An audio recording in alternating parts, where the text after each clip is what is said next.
Welcome to Speed and Grease, episode 001.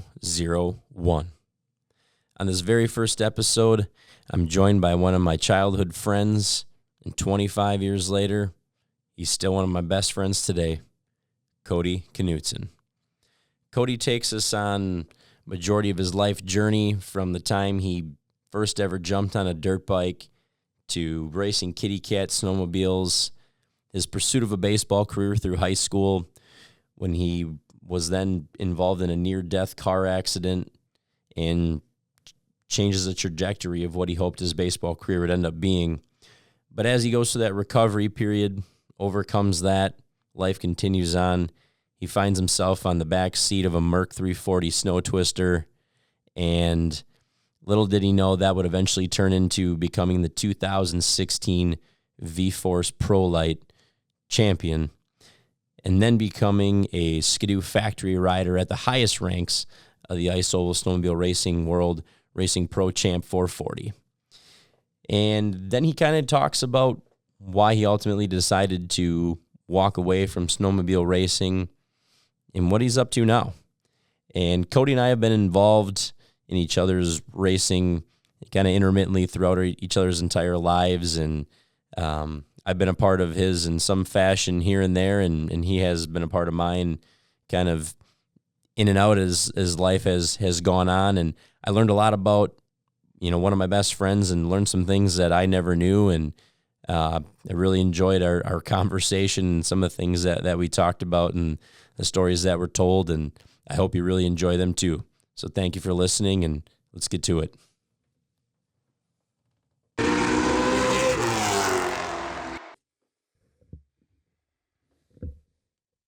Welcome.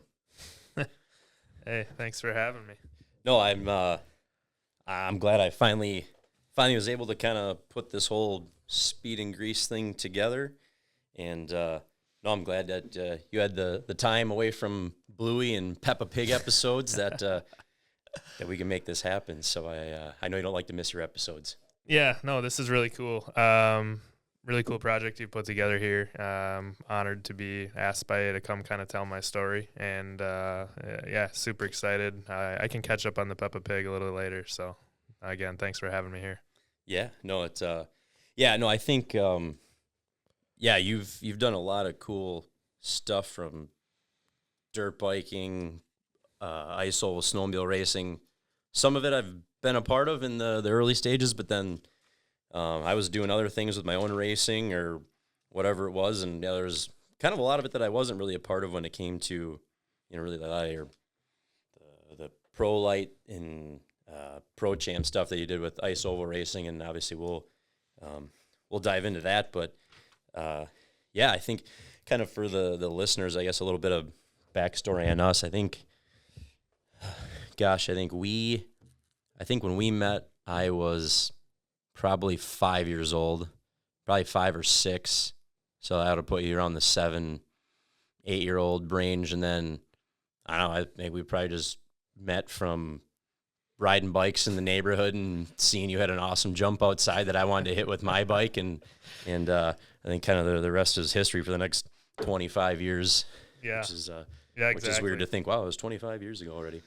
Yeah, I mean, we were probably we were part of the Kellner neighborhood gang. I was living in the neighborhood. I actually moved into the neighborhood. My dad had rented a house just down the road from you, and I was kind of the new kid on the block. Didn't really know anybody around, and I think I seen some kids throwing a football out one day, and Dad convinced me to go down there and talk to him. And I think you had been around at the time, and yeah, I mean, we kind of just kicked it off from there. Once I found out you were kind of into racing. Obviously, I had no idea the Refner name at that point, but I had the same kind of stuff. I had dirt bikes and stuff, so I could lure all you guys over to my house because I had cool dirt bikes to ride in the yard and stuff. So that was kind of the start of it.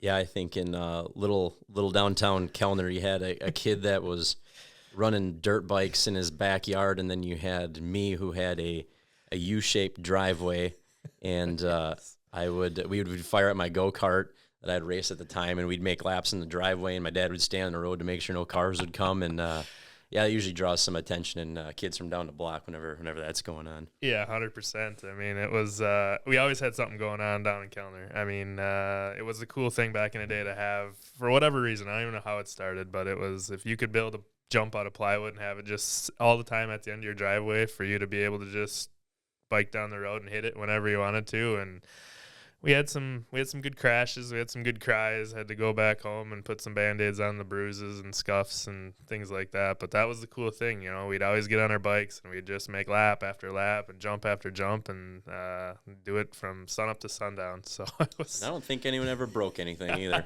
I think you're right. Nobody ever broke anything. So it's a miracle. Yeah, if you're gonna be dumb, you got to be tough. Right. Start them young. That's right.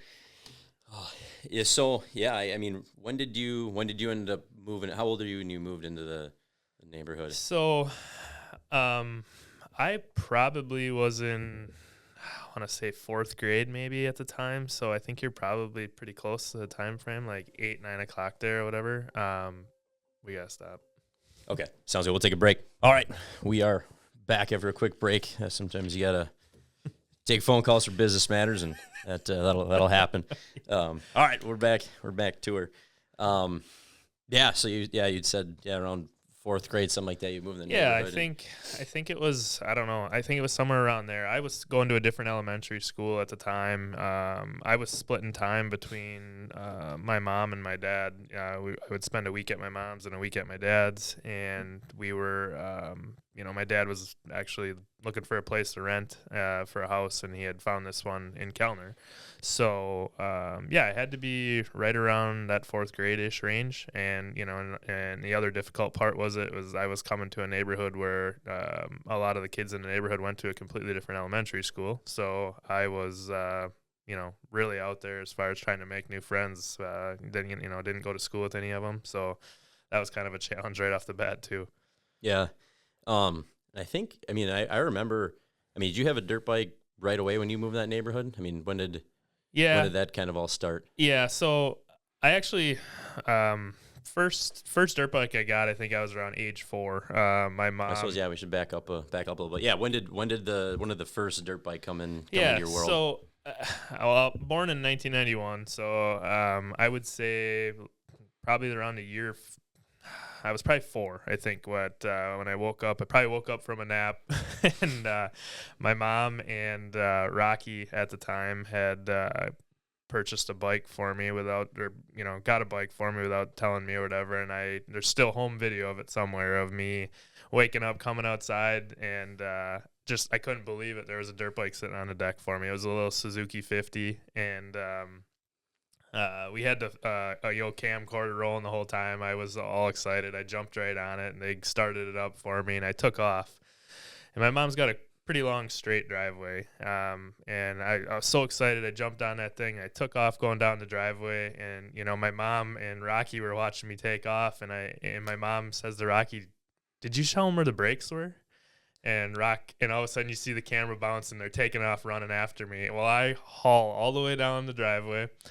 And thankfully, I crossed the road. It was not a very busy road, but I crossed the road, and there was a pine tree plantation across the road from my parents' or my mom's house at the time. Of course, smack dab, smashed into the pine trees, tipped over. Thought it was the coolest thing ever, but that was the next step, was showing me where the brakes were. And so I got good at riding that around the house.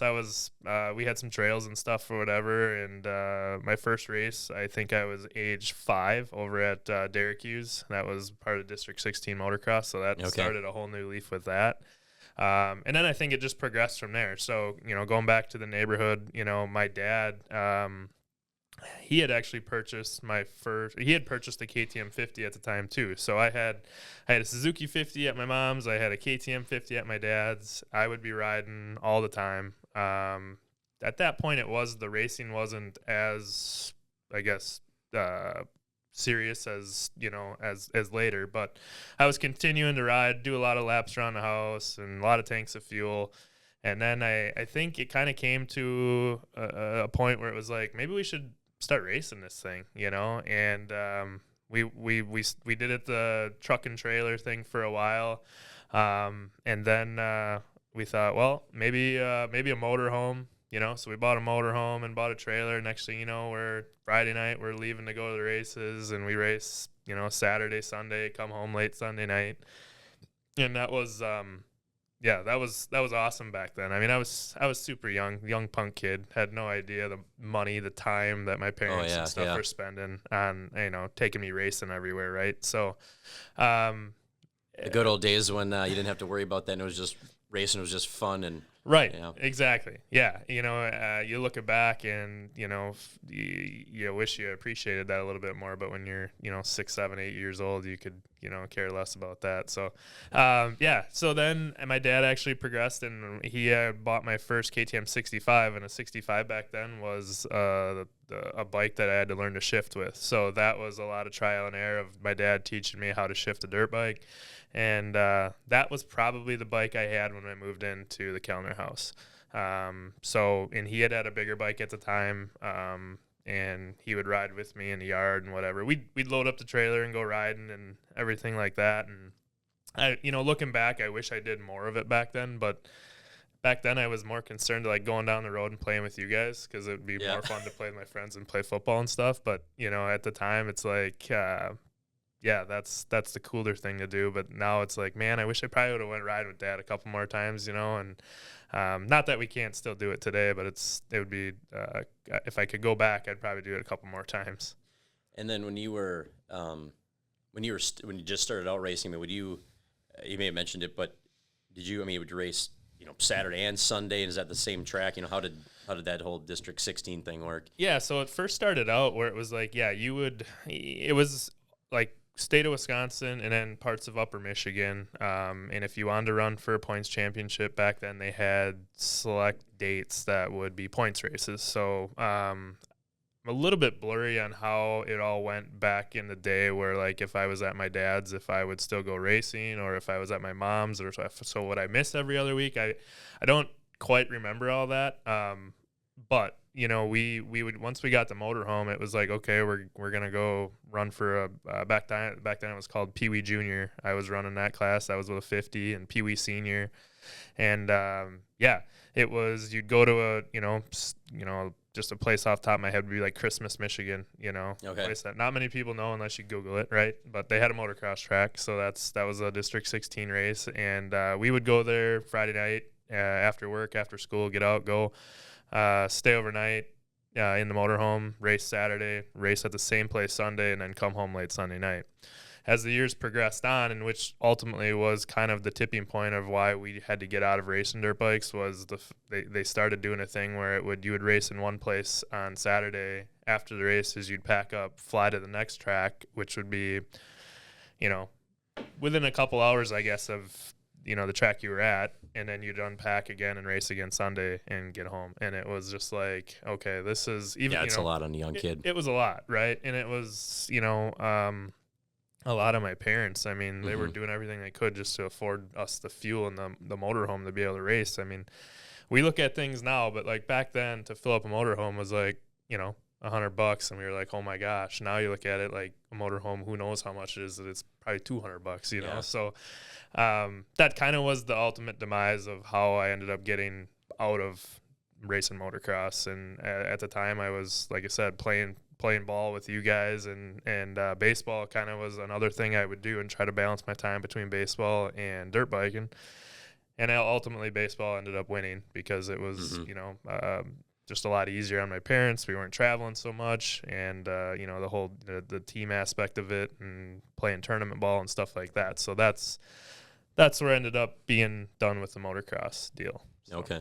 Have you had to probably through those motocross days, if there was a favorite memory through that point, what would you pick? I'd say the favorite memory of that whole deal honestly wasn't even the racing part of it, because honestly I look back at that and I think the racing probably scared the living hell out of me.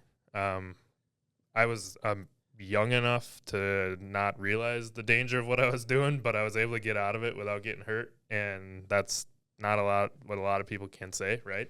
But the biggest memory and the most fun we'd have is when we'd unpack that motorhome, and we'd always have a campfire ring, and that was always the big deal. People would save spots at the track, and we'd all back into together, and it would be like one big community.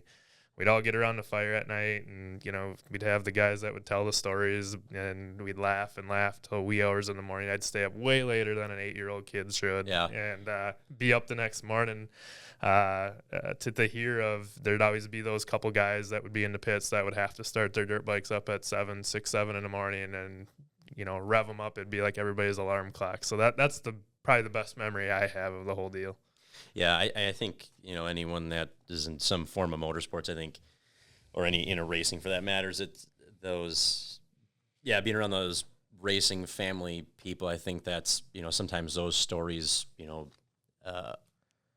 enjoyment in that almost sometimes outweighs the actual racing part. And I think that's always pretty cool. So then, at that point where you did, so then the other thing I knew you were involved with was Kitty Cat snowmobile racing in the winter. Did that go on at the same time as the dirt bikes, or was it after? Yeah, so that never really overlapped. The dirt biking thing ended. Like I said, I started playing baseball. That kind of went on. Well, obviously baseball ends, so in the wintertime you need something to do. Rocky had approached me like, hey, I got these kitty cats. Would you be interested in getting on one and riding one? And I was like, yeah, absolutely. I got nothing to do in the wintertime. I love snowmobiling, and I had a little bit of background with snowmobiling because at the time when I, go way back to when Rocky first got me that dirt bike, we had a couple Yamaha 440 phasers around the house, and we would ride till there was, the snow was gone and dirt was up. So I'd make lap after lap on that. So I had experience with snowmobiles, and so I had gotten into a series called the Big Boy Kitty Cat series, which was crazy as it sounds, right? I ended up being the 10, 12-year-old kid, I think at the time, racing against guys that were, I don't know, 40s, 50s, 60s. Sure.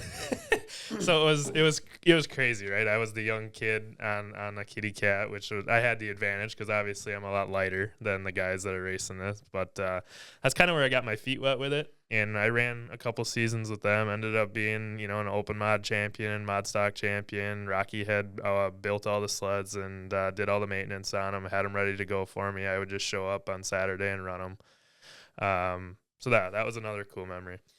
And now, for anyone that doesn't know what a kitty cat snowmobile is, I mean, it's because there was different, because I actually did it with you when I was 16. I did it for a year with you. Yeah, okay. And so it's an older chassis Arctic Cat snowmobile. Yep. And there's different levels of them. They're stock, where it's got the stock hood. Yep. Nothing is done with the motor. And or anything else. Yep. And then there's ones that are different pipes, different clutches, modded out, and whatever else. So there was. I mean, honestly, and when you got to the mod stuff, I mean that was hard to hang on to, especially if you're 5'9" guy. I mean, just sitting on it was difficult. I feel like the misconception is when you say kitty cat, somebody's thinking, well, yeah, you were putting around an oval. When you get on one of those mod sleds, and you're 100% right, it's like hanging on to a hornet. You better hang on, because she's ready to go. And the amount of money that guys would be putting in these sleds to just have the bragging rights at the bar at the end of the day, if they could bring the trophy and set it in the bar and say they won, that was the greatest thing ever. But man, I was always the guy that everybody wanted to beat because I was the young kid, right? So if everybody could, if I was winning, they were mad. I had to be cheating somehow. Rocky was the enemy. He was doing something with them sleds, and it was just kind of funny at the time. Even his own brothers were involved with it too, and it was so much fun looking back because it was just like the whole Central Wisconsin series. It would say it's 8 races. All 8 races would be at just a different bar, Yep. So it was like, here I am, young kid. Well, I'm going to go win the race, and then I'm going to go hang out in the bar afterwards. And enjoy a hell of a kitty cocktail. Exactly. Or probably Mountain Dew. That was a drinking choice at that point. But, and then before we get really too far into any of this, so obviously you mentioned your mom and you mentioned your dad, but then, I happen to know him too. You mentioned Rocky, and I think, obviously, your parents obviously play an important role in your life, and in your racing, but then Rocky also did as well. Talk about who Rocky was to you. Yeah. So, my mom and dad had split up, when I was fairly young, young enough to the point where I don't really even remember it. So at the time, they thought that was, the best choice for us, for them and for me. And they managed to, make it work out. And like I said, I would do 1 week on, 1 week off or whatever. And while on my weekends or my weeks that I had off with my mom, she was dating Rocky at the time. And, I kind of grew up with Rocky just kind of being another dad to me. I'd go to my dad's and then I'd go back to mom's and I'd still have a dad figure there. Rocky was great. I mean, he was racing to the core, country music, George Jones, Dick Trickle. And I learned those names before I probably knew how to do the ABCs, right? I mean, I had Dick Trickle cars on the floor that I was playing with, and Charlie Pride, George Jones was playing in the background, and if you didn't like it, you better learn to like it because that's what we're listening to here. So, no, just great. He would support anything that I did. He would anything racing wise, he would be on board with helping out, and obviously it shows. I mean, down the road, giving me the opportunity to run the Kitty Cat. And having success on that, and as the story plays out, he comes back into my life again and helps out again, and I still look at him today. We still see each other occasionally or whatever, and yeah, he'll always be that figure to me. So yeah, no, that's awesome to be able to have that father figure, no matter where you're at in life, and yeah, no, that's fantastic. So then Kitty Cat racing, so then that took you up until you were probably of what age at that point? Well, I raced the Kitty Cat stuff kind of on and off. When I once I won those championships, the Kitty Cat series started to get kind of big, and I was kind of getting into the point where it was like, okay, I can keep doing this, or I can try to jump up and progress into doing something bigger and better with snowmobile racing. At the time, there was a guy who you and I both have a good relationship with, Scott Doherty. Yeah, hell of a guy. Yeah, hell of a guy. And he would come to the Kitty Cat race or whatever, and, I don't know, it's probably along the lines of some of that conversation after the bar after I'd won a race. I think he had said, well, I'd maybe give you a chance on one of my Mercury snow twisters. Well, I had no idea what that was about. He just said it was a vintage sled. So I was like, well, yeah, of course, I'll take you up on that. And I kind of never let it go, right? I remember what he said, and he stuck to his word. I think it was 2010, I think it was around that time, That sounds right. 2010.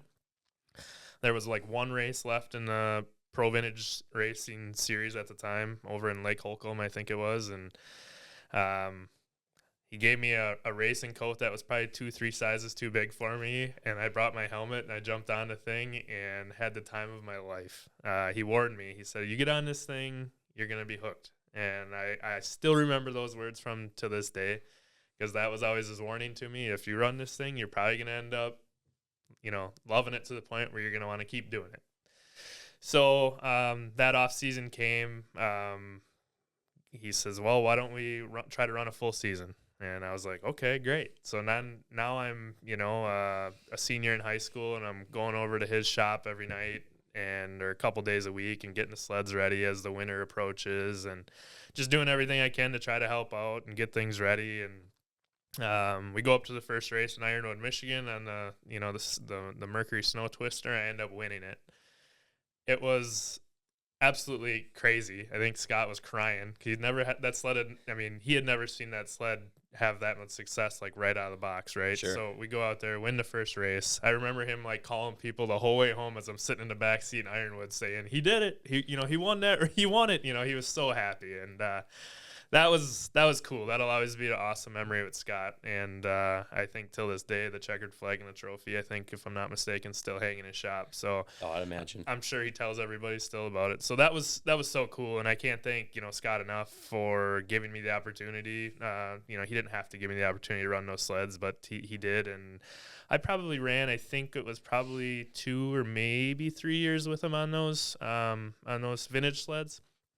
And I think it kind of came to a point where he was starting to slow down a little bit with doing it. He had been doing it, previously to me getting involved for many years of racing himself. And that was kind of the tipping point of why I got brought into it, because he just wanted to kind of step aside and, but he wanted to still do it. So he brought me in to drive it. And at that time, it was like, okay, I'm going to probably step away from this. So either you're going to have to go out on your own, or you're going to probably be done snowmobile racing. So that's kind of where we were at with that. So. Okay. And now, because I was there a part of the Ironwood race, and then I don't believe I was there a part of anything when you did the year prior at Holcomb. Yep. And so then that was on a lake, right? Yeah. Yep, okay. Yeah. So not at a county fairgrounds. That was on a lake. Okay. Yeah. So the Vintage Series at that time did a lot of lake races. I think they still do. Not so much the fairground setting. And I think actually, if I'm not mistaken, when you ran, I think that was Lake Holcomb. I think it was Lake Holcomb. Yep. So yeah, you had helped with the sleds and whatever, and that's how kind of I think you got introduced to Scott probably around that time. Yep. It was like, hey, we got 2 sleds. Why don't you bring Colin along? Colin can race one. And I'm like, well, yeah, awesome. Yeah, I still remember that. I told my baskeball coach at the time, coach. I'm not going to be able to make it to that next game because I'm going to go race a Merc 440. Yes, sir. What's a Merc 440? But no, and then so you, and then that first race for you was that on the 340, and then because that's what you ran all the rest of the time. Did you ever run the 440 or Scott did Scott run the 440? No, so I would say that I think actually that first race I ran both of them, if I'm not mistaken, and then that whole season or 2 afterwards I had run both of them as well. I'd always ran both of them. That was a big thing in vintage, is like if you got multiple sleds, you run every class you possibly can. I don't care if you got to race 8 times a day. That's vintage racing. That's what they do. So did we ever, when I was along, did we ever change?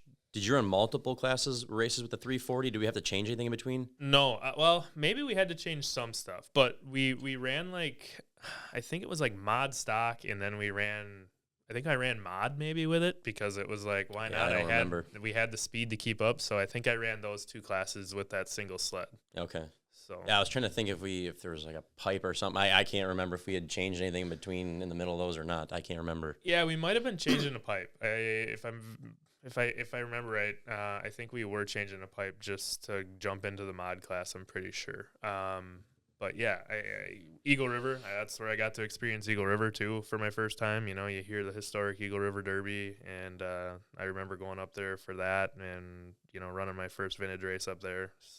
Wow, I'm out here on the Derby track, right? And different animal. Whole different animal. Didn't know a lot about the track, honestly. At the time, I'm still a newcomer to snowmobile racing, right? I mean, I came from the Central Wisconsin Big Boy Kitty Cat Series, so like here I am on a Merc, and I'm gonna go run the Vintage World Championship, at Derby track. And I remember I drove the thing way over my head. I was thinking I was gonna take the world by storm, and quickly realized that wasn't the case when I ran out of room coming out of turn 4 and clipped the back of somebody else's tunnel, and it flipped me like right now and hit the outside hay bales pretty hard. And that was a wake-up call, really. That was my first big one on a snowmobile. I was pretty shooken up by that one. It kind of ended my day. But obviously I was dumb enough to get back on it and do it again. Yeah. So, as we all are, right? So yeah, that was the Merc days, I guess. So yeah, as the vintage racing kind of came to a close, kind of where did racing, where were you at in life kind of at that point, and where did racing really go for you there? Yeah, so I actually let's see. So 2010 obviously was the year that I got on that Mercury. Step back a year, a pretty big moment happened in my life. Oh yeah, we definitely talk about that. Yeah. Yeah, in 2009, I was involved in an automobile accident that, changed my life to this day. Just on my way. On a Sunday afternoon, and a dump truck happened to turn out in front of me, and I had a little Mazda Protege, I think it was a 4-cylinder sedan, And, well, as you can guess, when he turned out in front of me, it was like 60 miles an hour, bam. Ended up, you know, had the accident, complete shock. Had a buddy with me that was sitting next to me, didn't really even know if he was going to make it. He was gasping for air, and people are, running up to my window, and I can't feel my legs, and the dash has collapsed on me, and so many things are running through my head, like I got to call my mom and tell her what happened. So the first person ran up, gave me a phone, said, "You want to call somebody?" And I ended up calling my mom, and to this day, my mom, she's got this thing about if caller ID comes up and there's a number she doesn't know, she ain't going to answer it. She just ain't doing it. So I was like, well, I'll try. So I called, by grace, she answered. And I, at that time was so in shock, super calm. I was just like, "Mom, I was in a car accident and you might want to come check it out." And she said, "Okay." Well, by the time she got there, she ended up bringing, we had 2 labs at the time. She brings the labs in the back or whatever, because she thought it was a minor fender bender, right? And she pulls up, she sees the helicopter landing like in the field next to the car accident. And I think the EMTs or somebody finally got her and explained to, the EMTs that, she was my mom. And at that time they were going to med flight myself and my buddy out, 2 different helicopters. And I, at the time, still had no idea what happened to my legs. They were jaws of life, cutting the car open to get me out. They said, we'll be loading you up in a helicopter here shortly, and we'll get you taken care of, and still to this day, credit anybody who's ever been in an automobile accident, like, something to this nature. The EMTs, man, they do a phenomenal job with like not letting you truly know what's wrong with you. I didn't have a clue what was wrong with me until I woke up in Marshfield at the hospital. And actually, so thinking back of like how that all went, and man, it was, I remember they come running up to the window, and when the first EMT, or I think it was a state trooper that got there, and I said, "Get him out of here first. He needs to get out." And they said, "Okay, well, we're going to get both of you out, and I heard him call on his radio, "We're going to need two flights, 2 med flights or whatever." And I thought, holy cow, we're getting helicoptered out of here, And I got loaded into an ambulance quick before the helicopter got there. Come to find out that as I was waiting for the helicopter to get there, one of the paramedics actually spun my ankle around. The force of the impact had taken my foot and spun it completely backwards. Had no idea. Like I said, I was so in shock. Had no feeling in any of my legs at that time. Didn't even, So did you black out during No. the accident, or do you remember hitting the dump truck and everything? I remember seeing him turn, and I remember screaming, "What the F?" And boom. And it was like, that was it. I remember the smell of the airbags. And I remember just like the first person that come running up to the car. And I remember saying, "What the hell just happened?" And they said, "That dump truck just turned out in front of you." And I was like, I don't even know if I had time to hit the brakes. And turns out I did. I must have stabbed the brakes very hard and locked the tires up just before I hit. I hit them right in the right front tire, and which was, I think, probably a little bit of saving grace for me, because the tire kind of probably gave a little bit.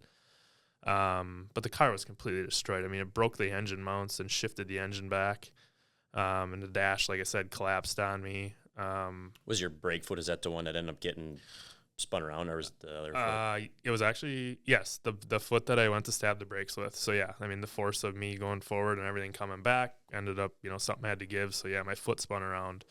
Also, ended up breaking my fib in my right leg. I had a piece of metal through my big toe on my left foot. And, so I wake up in Marshfield. Everything's already done already. In a hospital bed, and my parents are around there, and I'm like, wow, what, and they're, "Yeah, you were in pretty nasty accident, and you now have some new hardware in your leg. And I was like, wow, didn't even know like this was such a thing, right? To have a metal rod pounded down your leg and screws in your leg all over. And yeah, it's going to be a long road to recover. And, my first thought was like, I'm going into my senior year of high school. I mean, at the time I was a pretty decent catcher for the high school baseball team and the Legion team. And, Sure. was really looking forward to having that senior year of catching, and that was, that position was the only position I had really ever played in baseball. So accepting the fact that I probably won't be able to catch again because I ain't going to be able to bend my leg like I need to or be able to move around. I mean, that was kind of this happened. When did the accident happen? What month did it happen? So the accident happened in like I think it was August, July, August timeframe, somewhere in there. So I had been playing Legion ball at the time, but it wasn't my senior year with Legion ball. But yeah, I mean, Sunday would probably have been a rare off day for us at the time. So I was going to do something else other than play baseball. And I know we had a big tournament coming up or whatever. And obviously the team kind of had a fundraiser for me and stuff like that, which was super cool. Super thankful for that. They all came to see me in the hospital, and yeah, I mean, it was a bummer. So, fast forward, I get out of the hospital. I kind of got to learn to re-walk again. Now I got physical therapy. I start my senior year in a wheelchair, having to bum people to push me over or around all over the high school, and everybody wanted to be my friend because I had a pass for the elevator, so they didn't have to walk up the stairs, the second floor at Lincoln. So, yeah, everybody was your friend because they could leave class early too to help push you to the next class. Yeah, so it was quite the deal there. So, yeah, and then physical therapy goes. I'm starting to break through the scar tissue. I'm starting to learn how to walk again with that leg, and kind of coming to the realization of like, okay, what's next for me? They said, you ever break that leg again, we're gonna have problems, because if that rod bends, we have to drill that out and pound that out, and you're gonna be in tough shape. So keeping that in mind, I kind of was like, well, I'm gonna play baseball again my senior year, but I'm gonna learn a different position. So I ended up, I think, going to third base. My coaches were phenomenal through the whole process. I mean, they had realized that I had really never known any other position in baseball, so it was going to be like trying to learn how to field a ground ball from third base was like probably brand, I'm a senior in high school, right? You should know how to probably play third base, but it was like I literally have never done any of the infield stuff. I was strictly always a catcher, so I wanted to catch still, but I just physically couldn't be at my best, like how I wanted to be. Get down in a stance. Couldn't pop up to throw guys out, stealing, things like that. And I just said, it's not fair to my team. I'm not doing that. So played third base, got through high school in my senior year, and wasn't the greatest at it, whatever. I mean, it was, like I said, picking up a new position is tough when you're that late in your career and playing high school sports. So yeah, that was a huge deal. And like I said, it changed. It's not, I think about it every day still. I think about it every time that intersection is actually in Kellner where we grew up. Yep. It's on my way to my mom's house. I pass through it a couple times a week when I pick the kids up at her house. So it's something you'll always remember. The craziest thing about it is if you go fast forward, I end up getting a new job, right? And believe it or not, the guy who drove the dump truck worked at the place I got hired at, and it was always so cool.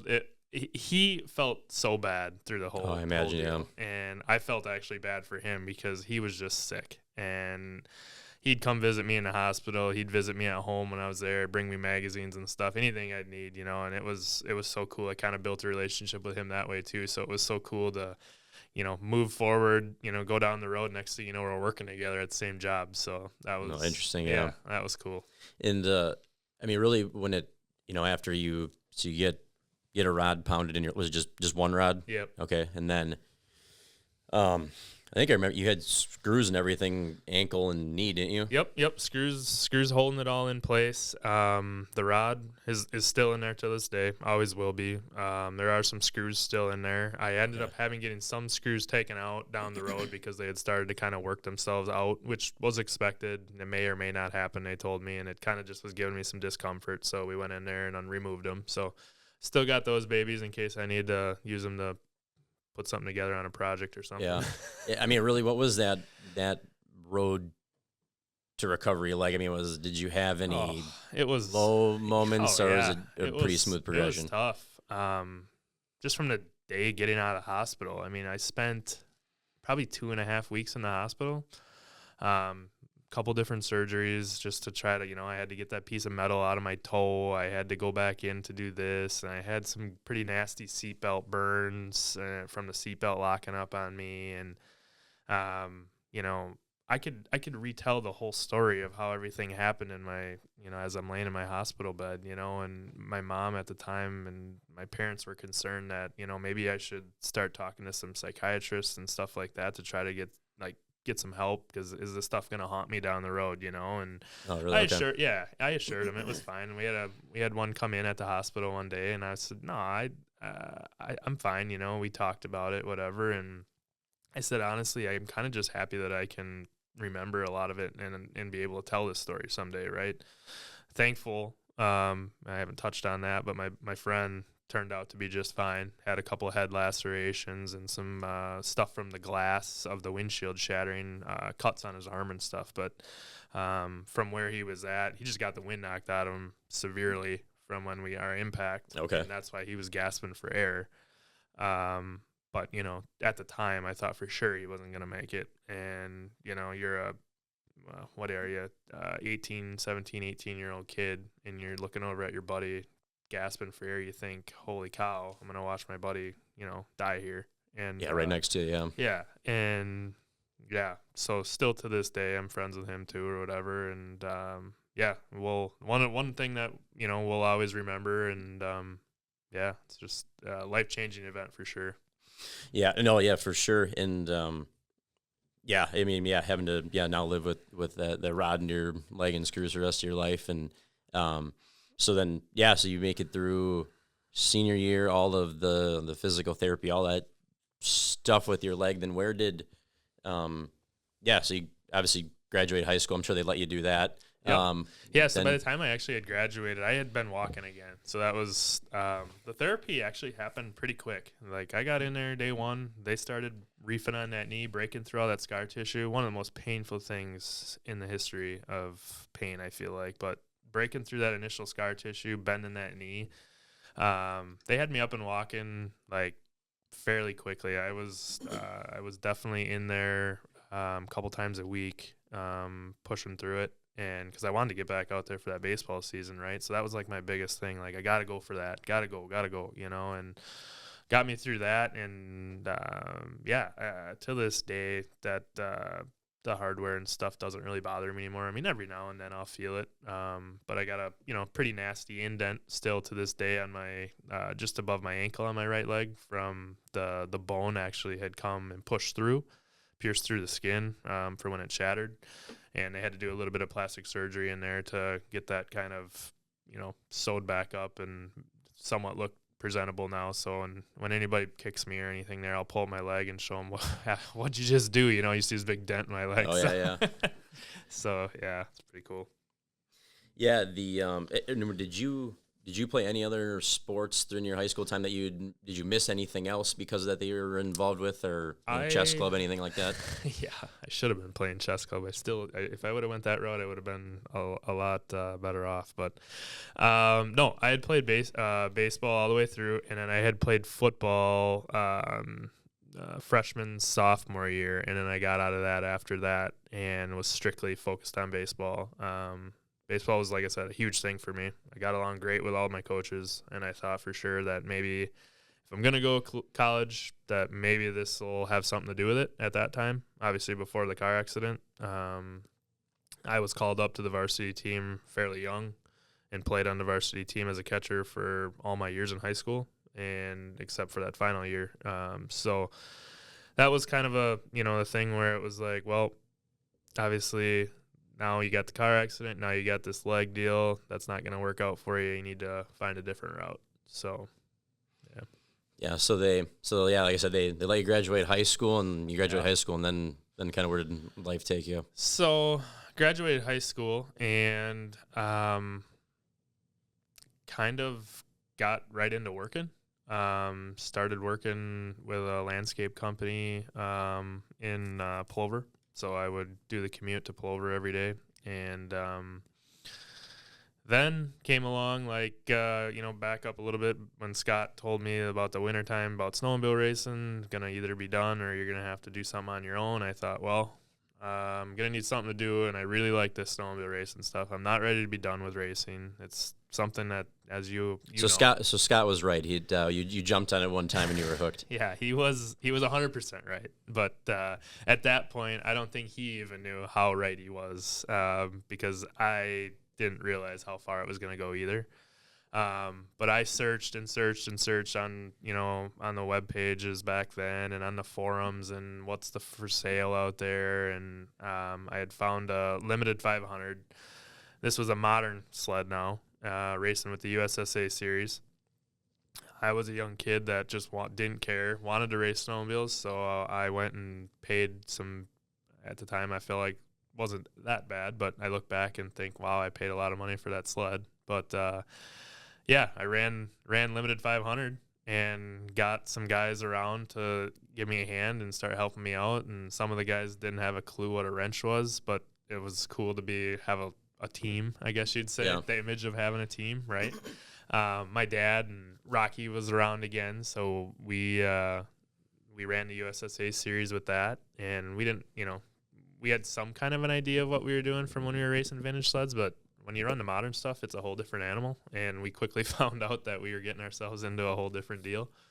So yeah, that kind of took me into that, and I ran a couple years at the limited 500 level, which was fun. I mean, it was, it was serious. You wanted to go out there and win. You wanted to go out there and, beat the other guys. You wanted to have the nice stuff. You wanted to, work on it and have the trick equipment and stuff like that. But the limited 500 class kind of keeps that under wraps a little bit.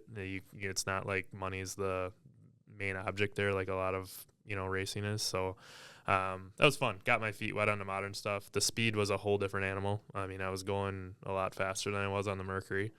And I was racing on all these tracks at fairgrounds and stuff, and quickly got up to speed with, like, man, I'm on the same track as a lot of, like, big name pro oval champ sled drivers. So that was kind of cool to just be able to watch them guys. And,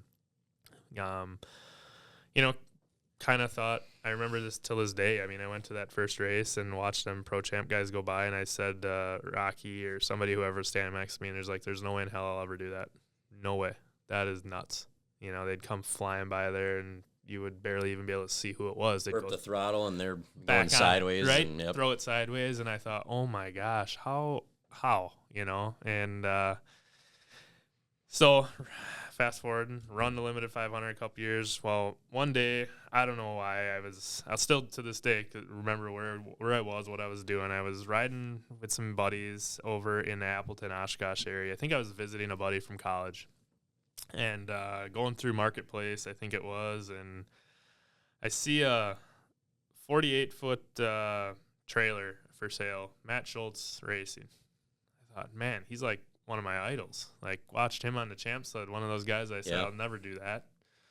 But he's got a really nice trailer, and at the time I really needed a trailer. And I was like, well, this is like set. It's 48 feet long. It's got all the bells and whistles. It's got the heat. It's got a TV. It's got, like, I got to have this. Thankfully, I had a truck. I, at the time, thought I could pull it. Got some friends like, hey, let's go look at this thing. All right, so we go up there, and, well, lo and behold, we open it up, and there's a sled sitting in there, too. And I was like, well, we start looking at the sled, and Matt was like, well, that's for sale, too. And I was like, well, what can I run? What class can I run with that? And, well, semi-pro champ or pro champ. And I thought, well, all right, I guess I'm gonna do this, and talked to some people, and ended up buying the whole works. And to back up a little bit, when you were to go all the way back to the kitty cat stuff, did you follow ice oval racing or vintage racing or look into any of that at that point? Not a clue. No, didn't even So know they were around. You knew nothing about any of the ice oval stuff. Not a clue.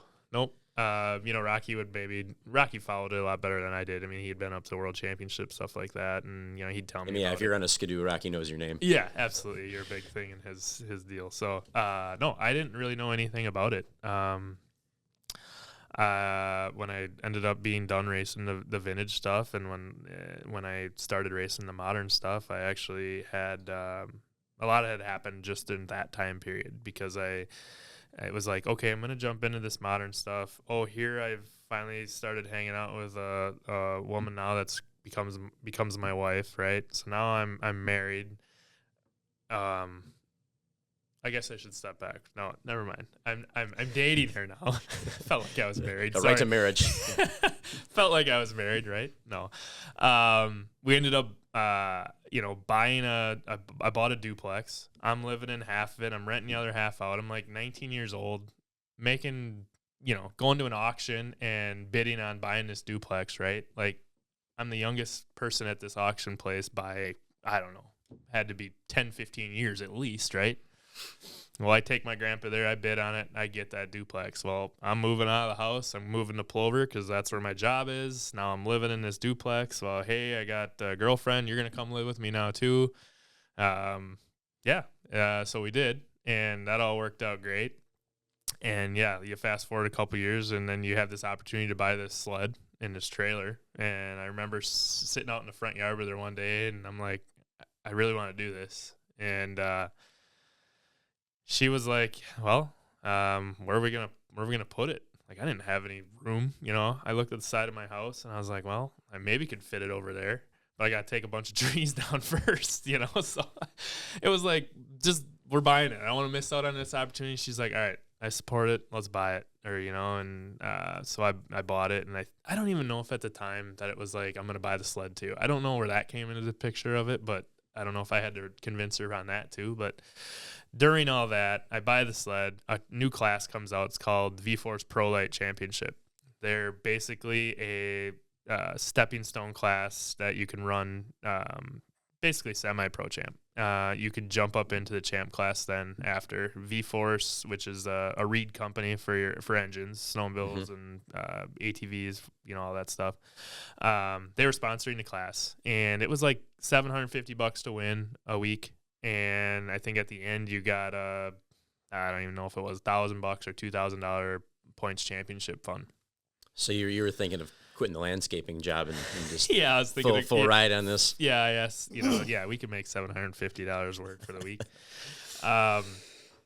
So I buy this stuff. I'm gonna run this class. I take out the trees. I got this big trailer sitting in the village of Plover, big 48-foot long trailer sitting next to my house. I'm sure my neighbors weren't thrilled with all of me, but I was gonna work out on the sled there, and I kind of had bought it pretty much turnkey. I didn't have to do a lot to it to get it to go. I had to change some stuff out to make it legal for the class, but I quickly realized, like, I think I bit off more than I can chew here. Like, this was even before, like, the first race. And I'm thinking, I need help, and I need a lot of it. Who am I going to find? Yes, the buddies that used to help me on Limited 500, some of them were worth bringing them along. Others were like, we can leave those guys at home. But ended up coming in contact with a guy that actually you used to race for, Gary. I went over to his house one day. I don't even know. I think I was helping him with some stuff at the time. I don't know what it was. And I just told him, like, Gary, I think I need your help. And he, after a little bit of talking into stopping there and nagging at him a couple weekends in a row, like, hey, I really need some help. He's like, all right, tell you what, bring it over here. We'll park the trailer here.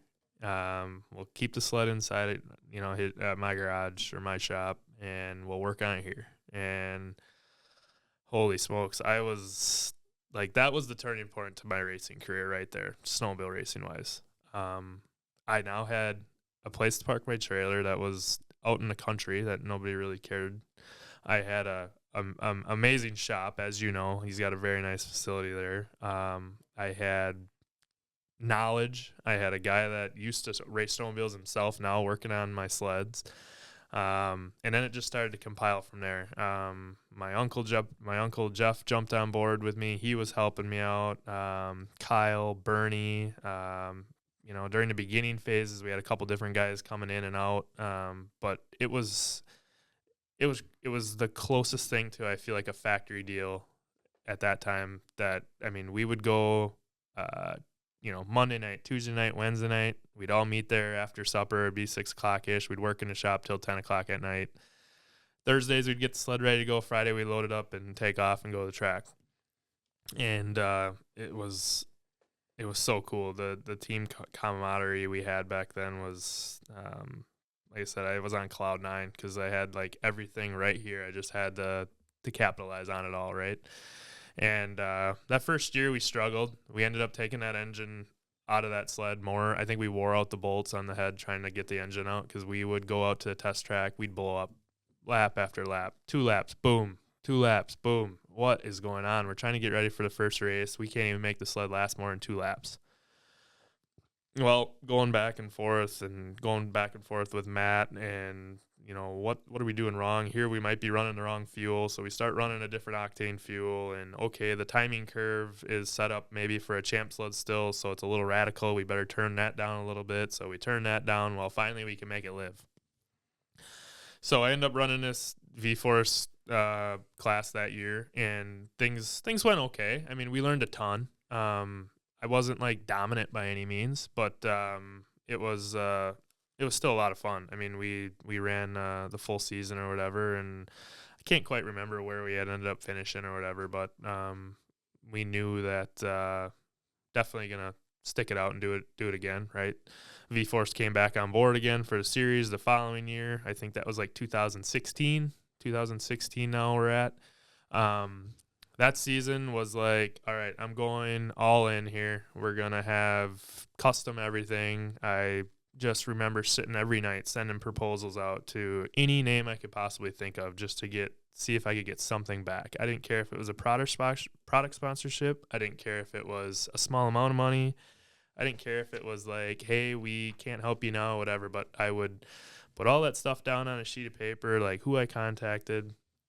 And I'd have a guy that had a little bit of a business background, Mike, as you know. He would help out a little bit and be kind of like reading through some of my stuff and changing the wording to make it sound a little bit more professional, because I like to sound like I'm professional, as my wife would say, but I'm really not. But yeah, I mean, ended up having like, for instance, big sunflower seeds. The craziest. Why would they be interested in oval racer, right? But it was a product sponsorship. And at the time, it was cool. I had bags upon bags upon bags of sunflower seeds delivered to my house. And that was kind of the start of it. Like, hey, okay. And ended up landing a deal with FXR. Didn't really have a lot of, I just had that first year to kind of build up pictures and some videos and, kind of was using that as my selling point to a lot of these potential sponsors. Mm-hmm.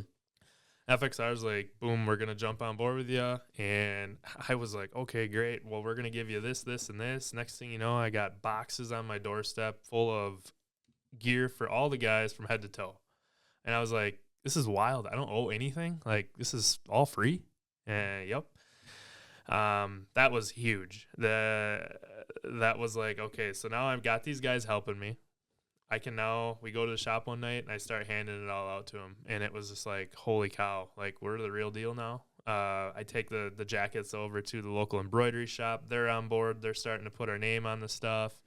Okay, that starts turning that. Now we're starting to put their logos on our hood.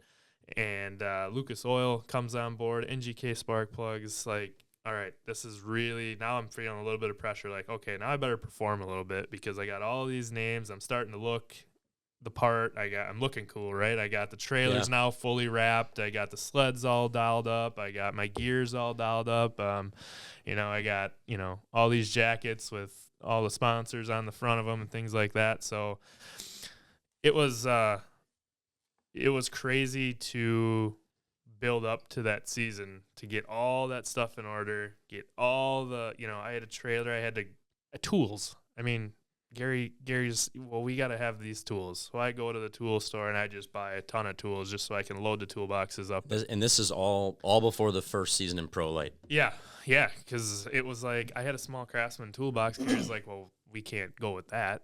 This trailer's got a massive C-Tech tool chest in it. Like, we got to fill all them drawers up. I'm like, well, I have my screwdriver and hammer. That's about all I got. I was like, well, we're going to need more than that. And so it was like, okay, well, I go buy all this and buy that and got this set up, and we built a stand for this, and like everything is just coming together. I mean, yeah, the money's flying out the door, right? But I was in my head, I was bound and determined that this is what I was going to do, and if I'm going to do it, I'm going to do it right. Yep. So yeah, go through that first year, like I said, have a little bit of success, run good enough to be like, yeah, this is a lot of fun. Let's keep doing it. So that second year came around. I get these sponsors. I got FXR on board. I got Lucas Oil. Some local sponsors I got on board that have been with me for a long time. Okay, now it's going to be, show up or shut up, right? And we roll into I don't even know where the races were back then at the first race. It might have been Ironwood. I'm not sure where it was, but yeah, Pro Light. We roll out the trailer, a fully wrapped sled, and all the gear. The crew have matching gear, and that was huge for me back then. It was like, God, we look cool, Like, yeah, you look like the pro champ guys and the factory team for sure. Exactly, you look like the factory part, and I strongly believe that guys would make fun of me, like, man, you really make sure y'all look good, but can you really go, And I'm like, hey, if the sponsors see us that. I think in my mind that's what they're going to care about is us representing their brand. Yes, the results are going to end up being important, but the results aren't going to outweigh the appearance that we provide for these sponsors that are on this stuff. Yeah, absolutely. When we go out to the supper club at night and whatever, and we got matching team shirts on and stuff, that's where it's at in my mind.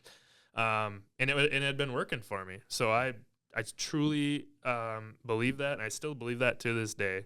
But you look like a team, you feel like a team, and it's everyone loves being around it. I felt like I was faster just because of that, right? Yeah. Even people on my own team thought I was crazy. Like, come on, you could probably be spending some more money on other things, and I'm like, yeah, I could, and yeah, we'll get that eventually, whatever. But like right now, having Top Tier Motorsports, which was the race team I created, on all of our jackets means more to me right now because I want to be able to have a professional look image to sell ourselves for other sponsorships down the road. Yeah, I mean, as for a racer as tough as it is, you get to a point you kind of got to try and do it all at once. You want to perform, but you want to look a certain way, portray a certain image, and have it all around you. And actually, the thing that so you have the thing that I remember that I think is really cool to touch on, especially for the race fan out there that doesn't always know, what racers go through to make things happen, and up and coming young racers, no matter what they're involved in, the things that people go through and where they really start. So you're in Pro Light, you have a trailer, and the team's running out of a bigger shop. You have help, but before that, the thing that I remember in your it must have been limited 500 days, you having that sled in that duplex garage. Yes. That you'd utilize and move everything off the side so the girlfriend that turned into the wife so she could park inside so she didn't have to brush her snow off in the winter. And if she did have to park outside, you'd have to clean that off. How could I forget those days? Yes. The limited 500 days living in a duplex. We had to have a place to work on a sled. Didn't need a huge shop. Yeah, it would have been nice if we had one, but I was content with insulating my current 24-foot wide garage or whatever it was and putting a wall heater on it. And yeah, Britt, you got to park outside till we're done working on the sleds, then I'll pull your car in. And man, cold floor, I'm sure people had it worse off. I'm not going to complain, but yeah, it was squeegeeing out, slush and everything from Britt's car that all the snow dropped off before we could work on the sleds, the wet floor. But that that's where it started, right? I mean, obviously it wasn't too bad because it kept hooking us to keep doing more and more. So that's, right. I forgot all about that's where it really started. Yeah, I'd have you come over and guys would be coming over and we'd be out there working on the sled because I actually at the time, all the way through kind of my racing career, which worked out kind of good. I had a summertime job. I'd get laid off in the wintertime because I was doing excavating stuff or landscaping stuff. Well, obviously in Wisconsin, you can't do that when it freezes. So I'd plow snow or whatever, but otherwise I'd be laid off. So it would be like, wake up in the morning and I'd go out there and meet Rocky or my dad or whoever may be out in the garage. We'd work on the sleds and go for lunch and come back, and that would be our day. So, yeah. So, then going back, so you're in that second year of Pro Light, things are starting to fall in line, the sponsors are coming aboard, you got a year under your belt, then where does it really take off? 2016, like I said, was the tipping point. I came in fully committed to do whatever I needed to do to win every race I was in. I had a...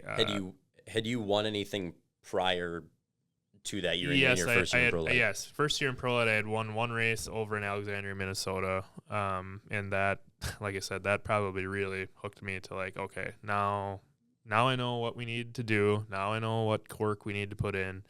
So that off season, coming up to that 2016 season, I'd had a guy, quote unquote, a trainer. I'd be out working out with him a couple days a week at night while I wasn't working on the sled, because I wanted to make sure I, didn't let the team down or myself down with getting tired during the races.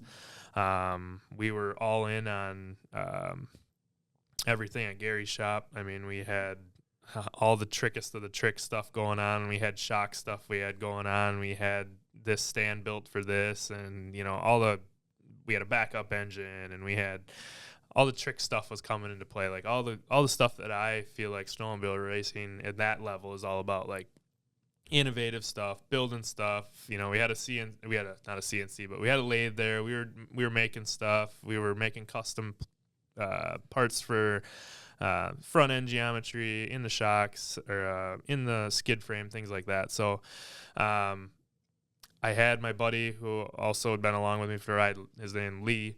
He kind of was toying around a little bit with like what avenue he wanted to go with down his college route, and like media production, stuff like that was kind of something that interested him. So I was like, hey, you come follow us, and in return you can take those projects and turn them in for school, and that might either let you know that this is an avenue you want to go down, or we'll see. Yeah, that's great. I said, I'll pay your way, whatever. You just come, you get the team gear, whatever, and you follow everything that I do. So yeah, he would come and we'd film everything. I was a big believer in like filming all the stuff that behind the scenes goes on, like the working in the shop, the laughing with the team on the way to the track, the going out to dinner, the hotel shenanigans, the whole 9 yards. That was, to me, what those videos were all about. I think he had named those Making the Turn. Okay. We had a couple seasons of that. He had a YouTube channel, and are they still all on YouTube? All still on YouTube. Yeah, I still go on there and watch them every now and then and be like, man, that was cool times. But that was where I would literally take those videos, and I would, as soon as I'd send out a sponsorship proposal to a new potential sponsor, I would attach an episode of Making a Turn.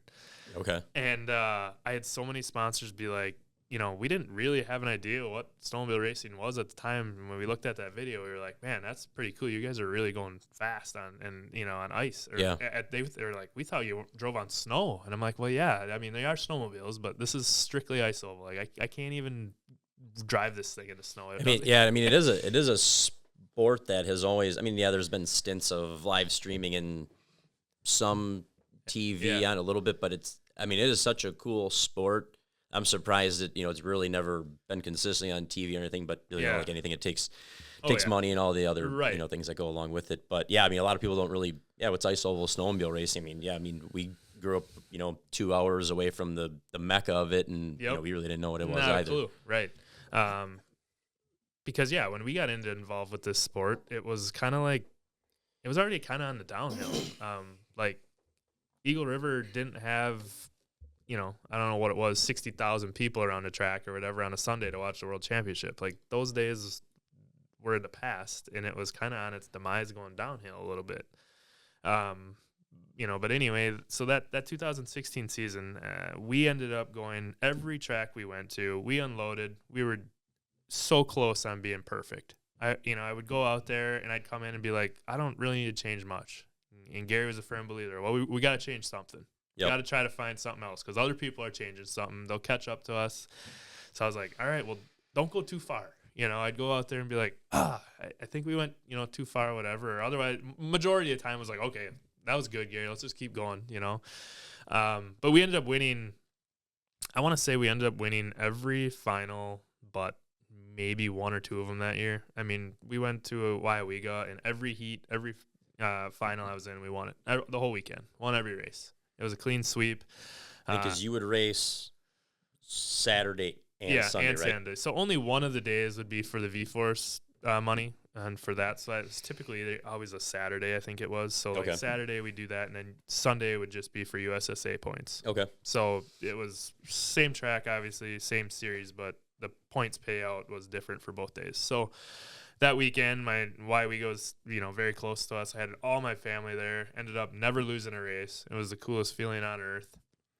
At that time, we were leading the points championship that year, 2016. The last race of the V-Force championship was up in Beausejour, Manitoba. And at that time, I said, well, I'm done racing. I hope that, something happens to the guy in second. I think there was a chance he could catch me if he went, and I knew he was going to race. And I was kind of bummed out about it because it was like, man, I'd really like to go up there, but boy, I don't, I don't even have a passport. None of these guys I'm working with here have a passport either. And so it was kind of like left on the wayside. And did you start that year intending not to go to Beausejour? Yeah, I had planned on never really doing the Canada deal. I mean, snowmobile racing in Canada is a big deal, right? I mean, if you're going to make it into the pro rankings, I guess Canada's kind of got a stop on the tour you got to go to. Yep. So at that point, no, it just wasn't in the cards. So like a week or two had gone by, and there was, I don't know, probably 3 weeks or so in between that final race at Wyawega versus that last race in Beausejour, Manitoba, Canada. And I had, kind of going out through my recaps and talking to some of the sponsors and like, we're leading this championship right now, but, it's not in the cards to go. And I think the first person to step up was a lifetime snowmobile racing mentor of mine, former world champ himself, Bobby Donahue. He had reached out to me and was like, hey, he had helped me through all the years of racing, and I was always a huge help to me as far as just, he had done it. So he could always just share. I could share like how I was feeling on something, and he could be like, well, this is how you do this, or this is how you make a perfect lap around Eagle River. He would pull me in his office. We'd shut the door quick, and he'd start making a lap with a pen around on a piece of, I don't even know if it was a napkin or a sticky note. And, this is the lap you got to run, So I'm trying to envision that in my head. Yeah, I got it. Not a clue. But he said, hey, I'm gonna help you out so you can go to Canada. And I was like, wow, all right. Okay, if this is a reality, I need to get on some stuff like right now because I don't have a passport. I don't know how long it's going to get to get a passport. All the guys that don't have passports. So we end up getting online, find out what we got to do. We drive over to Minnesota one day. I don't know why we had to go to Minnesota for the passports. Department of something over there, whatever. But we were all about had to expedite this as fast as we possibly could. And how much time did you have at this point? I want to say we had maybe a week and a half, 2 weeks. Okay, so this came to fruition fast. Okay. If I remember right, it was we didn't have time to mess around. We had to go this day. We had to get it in the mail this day, all that. So I remember getting my passport, I think 4 days before we left. And some of the guys ended up getting their passports, tracking information. We're watching it every day come in the mail. I want to say maybe a day or two, I think, before. It was that kind of a crunch time. In the meantime, some other sponsors were like, oh, great. You're going to do that? We'll help you out. So I had a couple other people help out, and because it was a 12-hour trip, right, with truck and trailer to drive there, 12, 13, 14 hours, and that's with no weather, Obviously, everybody wasn't going to fit in a truck, so we had to take a couple different vehicles up there. So we left. Cross the border, get through that whole ordeal. Yes. So we get together. We get like 3-4 trucks in a convoy. And we're gonna go, and we leave late. I think it was like late Thursday night. We're gonna drive all day and drive all night. We get to the border. I don't even know if it was like 2-3 in the morning. We're a bunch of young kids. We've heard horror stories about how things can go wrong at the border or whatever. We get in just fine. I was like, okay, great. Driving, of course, like up there in Canada, I think it snows every day. So we're driving through a snowstorm. Dog tired, never slept. Get to the track. It's like just sun's starting to just come up. And, well, now we got to unload and go to practice. And now I look at the size of this track. It's like the biggest half-mile oval I've ever seen, I think, in my life. And I was like, holy cow, like this is going to be something. So get out. We're all tired. I think we're falling asleep while trying to get the sled out to into the paddock. We go out. We run the practice. We get back. Well, because of us booking everything so late, we had to book a hotel in downtown Winnipeg, which was near the airport down in Winnipeg. So geographically, it's like an hour drive from the track back to the hotels. Okay. But at that time, we had to do what we had to do. So we unhook the trailer, we get in the trucks, and we fly back to the hotel. And I think we all went to bed like right away because we had to get back up Saturday morning to race again and plan an hour trip to get back to the track. So get back to the track. Saturday goes well, whatever. I think third, I took, whatever. And, Sunday, it was extremely warm there. It ended up because that race is in March there. So, it ended up being, I want to say like upper 40s, almost 50s, I think it was during the time I had raced. Ice was so soft. There was standing water on some of the parts of the track. I remember just coming into my heat races just soaked. Like wringing my clothes out type soaked, Sure. Like trying to get different suits on and stuff. And FXR is a huge supporter of that race. And I had told them that, I was coming up there and to race in that event. And they said, well, why don't you, come visit our facility up here? This is FXR is a Canadian company. And why don't you come check out our building? And I was like, yeah, okay, great. So after the races Saturday, we jump in the trucks and we go, I don't even know if our GPSs had to have worked, but it was all like in a different language. The signs are all in Canadian or French Canadian or whatever it may be. I think at the time, everything was just so different, and we ended up finding FXR. It was awesome. It was such a cool connection to have with them, to be able to tour their facility, and, to know people by name in the organization, and they knew Top Tier, they knew Cody, they, all of our guys hit it off with all their guys. We spent quite a few hours there just looking at all their stuff and their design team and all their products for the following season and stuff. So that was super cool. That made the whole trip right there, because I could put a face to those people that I'm talking to on the phone and stuff like that. So Sunday, like I said, super warm. We race, end up winning that race Sunday. So won the championship. Super cool. Didn't have a phone plan that I could even call home to tell people I had won. And I don't know if there was live streaming at the time for them to even be able to watch it back at home. So it was kind of like, okay, not going to be able to say anything to anybody until I get back to the hotel room and try to get on Wi-Fi and send a message on Facebook or something like, hey, I won. So we did and drove through the night. This is like the best story of the whole deal, though. We get back to the border again. We took off late Sunday night, so we got to the border. It was again like midnight, somewhere 11 o'clock around there. We're pulling up to the line, and I got a truck trailer, 48-foot trailer. We're pretty long, obviously, but it said trucks to the right, all the other cars to the straight forward. And my buddy Vaughn was driving at the time. He was kind of like our truck driver. I kept calling him. I don't know. It was always weird. I never drove to the tracks. I'd always sit in the back seat, and I don't know if that was like the, quote unquote professional snowmobile racer type thing in me. But I was like, I'm not driving my own truck. Like I got a driver, but no, the guys that did drive the truck did, a phenomenal job or whatever. And I would have if I had to, but I never did. So I sat in the back seat. Well, anyway, they convinced him to go right. Well, we're in the truck lane, and they got semi in front of us, semi behind us. And the other guys that were in the convoy went through the regular, automobile or truck or car and truck, whatever. They get through. we're in line. We pull up there. This is the U.S. to get back into the U.S. And we pull up to the shack, and like I remember looking up, and the window for the building was obviously at the height of where semis would be. So we're in this truck looking up at this thing, and the guy says, "What are you doing in this line?" And we were like, "Well, I don't know. It said trucks." He says, where are you coming from?" He was pretty serious, and we knew quite early on in the conversation he wasn't messing around. So we're all like on edge, like sitting on our hands, don't want to do anything wrong, right? He said, "I'm gonna have to have you pull forward. You guys gotta come inside." Well, we all look at each other like, "Oh my God!" We had nothing to hide. We didn't do a thing wrong, right? But we got pulled over. We all walked inside the building. They all put us up against a white wall like we were getting interrogated.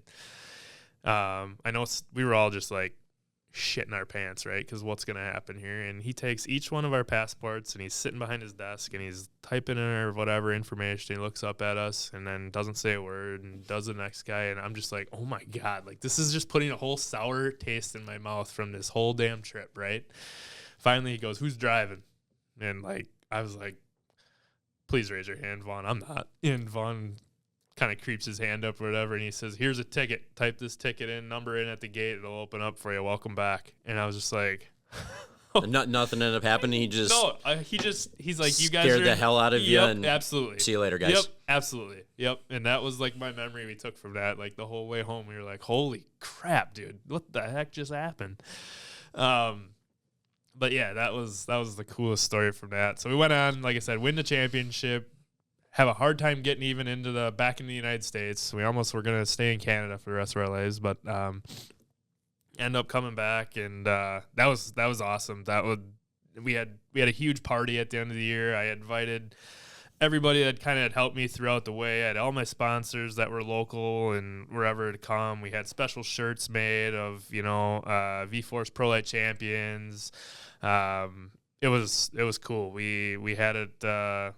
We definitely had a unreal year. Never kind of at the time realized like what we had accomplished, until I look back at it like now. But that was my best year of snowmobile racing by none. I mean, 2016, we were so dominant every place we went. Unloaded, sled was amazing. Team was great. Everybody knew their role. We had guys that would just work on the traction aspect of it. We'd have guys that would be my uncle. Jeff would be like the carbide guy. He would be out sharpening on carbides all the time. He had those things so sharp that he could, shave with them. So he'd be always outside on the carbide sharpener, and he'd have different sets for me with different ice hardnesses and stuff like that. Because back then it was like, handling wise, studs get removed, studs get added, carbides are deeper. There's a lot of aspect of that for handling on a snowmobile on different ice hardnesses. So yeah, and I that was one thing that when the little bit that I would come around in stints, me being involved in racing, I was amazed at all the stuff that would have to happen to change. I mean, what were really for the people that don't know snowmobile racing at all. I mean, really, what were some of those things that you'd have to change? Like, obviously there's gearing track to track, but when it came to, the carbides, the studs, the clutches, I mean, what did all that kind of stuff look like to make that all happen? In the grand scheme of things, you look back at it, Gary had a late model background, run super late models and stuff like that, and race cars. Obviously, you ran for him, things like that. So we had a little bit of that knowledge. And early on, we tried to incorporate some of that stuff and quickly found out, like, okay, that's not all going to work. We can take some of that, but it's not all going to work. So, like, we would put, turns on a sway bar. We would have studs that we would add and have more studs on the right side of the track versus the left side. We would have, steel picks, or we'd have like a wedge tooth in there. Okay. We would change that, and the tracks would get, because ice gets super brittle when it's super cold, and then soft ice when it's warm. And so you're always trying to have that happy balance for, traction wise. And so we had that going on.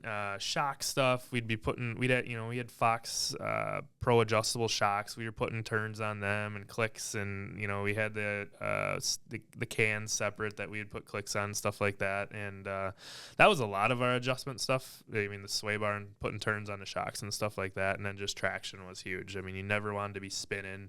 Clutching was another huge deal. That was something you'd finicked with. I mean, we had it set up that we had like 3 different sets, primary, secondaries, that we would, when we test, we'd just be able to flop the primary and secondary off, throw a new one on to go right back out there. And Gary would have them like pre-set up for us. Like if we're turning too high RPM, we'd have a clutch that's got some heavier ramps in it. So it couldn't rev up as high. We'd have different springs so they would engage differently when for hole shot. Hole shot is so key. If you can get to that first turn first. Yep. You don't got to battle that snow dust and all that, stuff. Right. And, so that was not so much engine-wise at that point, because at that point it was with the Pro Light motor, it was a stock 440 motor. You could have twin exhaust chambers, so we had twin champ pipes on it, but you had to keep the engine base. That all had to be stock 440. Okay. So, so the tuning-wise, it wasn't like we were having to, send the motor off and have it, bored and stuff like that. You couldn't do that. So the advantage was all in the clutching and the gearing and the handling of the sled. Okay. So, yeah.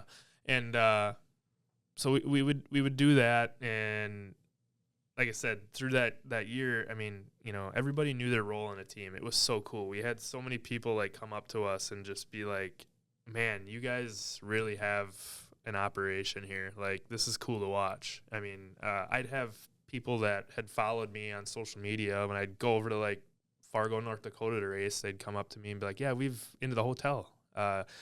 We had people come in and be like, yeah, we've been following you for years or whatever. And I'm just like, wow, this is super cool. Like, this is not to like puff my chest out or whatever, but it's like, okay, man, this is how I think I maybe have made it here, And yeah, I mean, that's what it's all about, right? Yeah, and it's like, and I hear I'm putting clothing order forms together, top tier clothing, and we're having clothing sent out all over Wisconsin and some out of state for guys that are ordering my stuff. To have top tier sweatshirts and T-shirts and stuff like that. So that was so cool.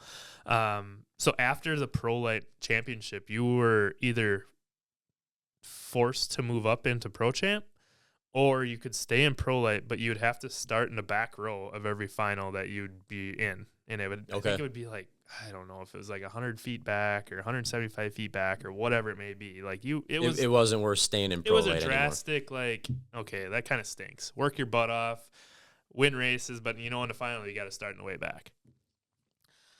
So off season goes. I didn't really commit to like, okay, I'm gonna go champ race it or not. I get a call from, or I end up, Donahue ended up having like an open house type thing that was like the history of snowmobiles or history of something. Well, they invited myself and another rider that they had sponsored, Cardell, there. Okay, yep. And Cardell was a champ racer at the time. Yep. And another former world champion. Yep, eventually. Former world champion. Yep. And we had set up there because they had a racing tent or something, and we were signing autographs or something like that. And a guy from Skidoo came. Part of just so happens he's the Skidoo race department director, and coincidentally he happened to come to this open house or whatever. I think there might have been something else behind it, but he was quickly to pull me aside and said, we're fully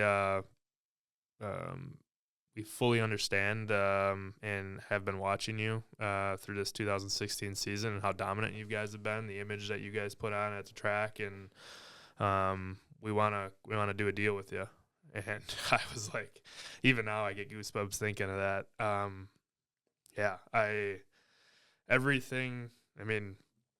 Everything until that point worked my tail off, selling myself, selling our team, buying ridiculous amounts or spending ridiculous amounts of money to get to this. And now I just had the Skidoo race director come up to me and say, we want to make a deal with you.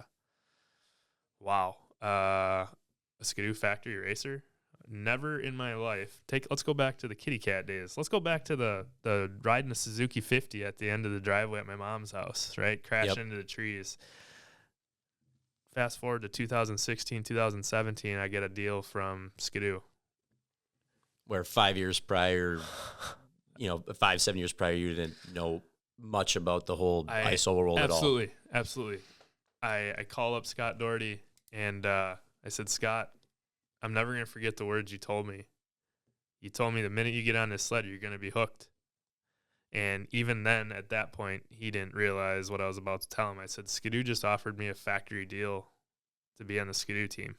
And I think everybody that was near and dear to me and close to me and knew the dedication and stuff that I put into racing was, completely caught off guard by that news that I was giving them. Mm-hmm.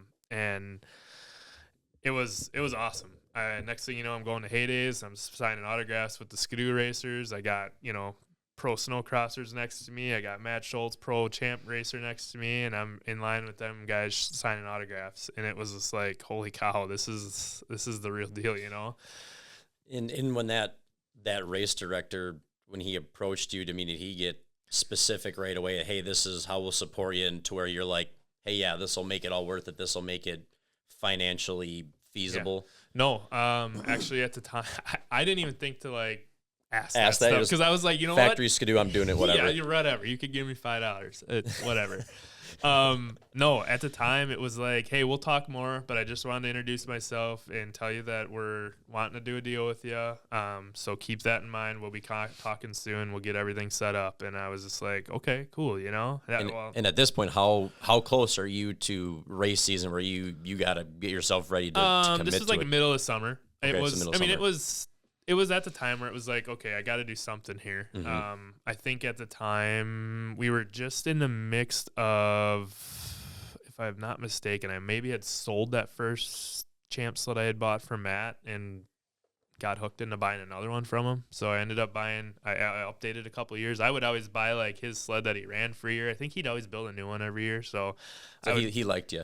Yeah, I would say we gotta like him, I guess, too. We worked well together or whatever, and Gary and Al worked really well together. Al was Matt's uncle and was kind of his crew chief through his snowmobile days, and we would go back and forth on some stuff, and they would always be a phone call away if we needed help. And so he had another sled come up, and I think we actually went on our honeymoon.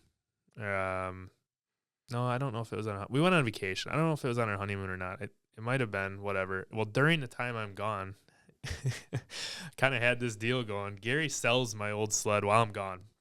We had it on your honeymoon. On my honeymoon. I come back. I don't even think I have a sled anymore. It was talked about hey, this person's interested in it. Matt's got another one for sale. This is what Matt wants for it. We'll sell this one for this, and then you'll have this money to boot for this new one. Well, okay, I said, let's do it. I'm not 100% sure how I'm going to tell Britt this yet or not, but let's make it happen, because this old sled it's getting wore out. We put it through its paces, crashed a couple times, whatever, had to rebuild some stuff. So it's like, okay, let's send that one down the road. Let's bring a new one in. So yeah, I get back from vacation. Sled's completely gone. I'm like, okay, yep, Matt's got this one up here. We go pick it up. We bring it back to Gary's, and it's like, okay, now I got to tell Britt what we just did here. She'll understand, I'm sure. I got a factory Skidoo deal now. I got to have top notch stuff. So, get Britt, learn how to break that onto her. That, hey, oh, by the way, I bought another sled. I sold the old one though, so that's nice, right? Yep. And I got a new one now that's at Gary's or whatever. At least you didn't have two. Yeah, I didn't have two. And Skidoo sends their contract out to me, and I still that's crazy, getting a Skidoo contract mailed to you. Yeah. Was it in English? For the most part was. Some of it was I didn't run into the hardcore French Canadian side of it until it was coming time to order stuff from the race department over in Valcourt, Quebec. Okay. That was where I finally got a real taste of okay, what does this mean? So I'm trying to order, like, I just want a piston. Tell me what the heck the piston, where a piston is. So yeah, I had a racer account. I would be able to go over to Valcourt, Quebec online or send them an order form. All this engine stuff I'd want, they'd send it out to me. And there was, there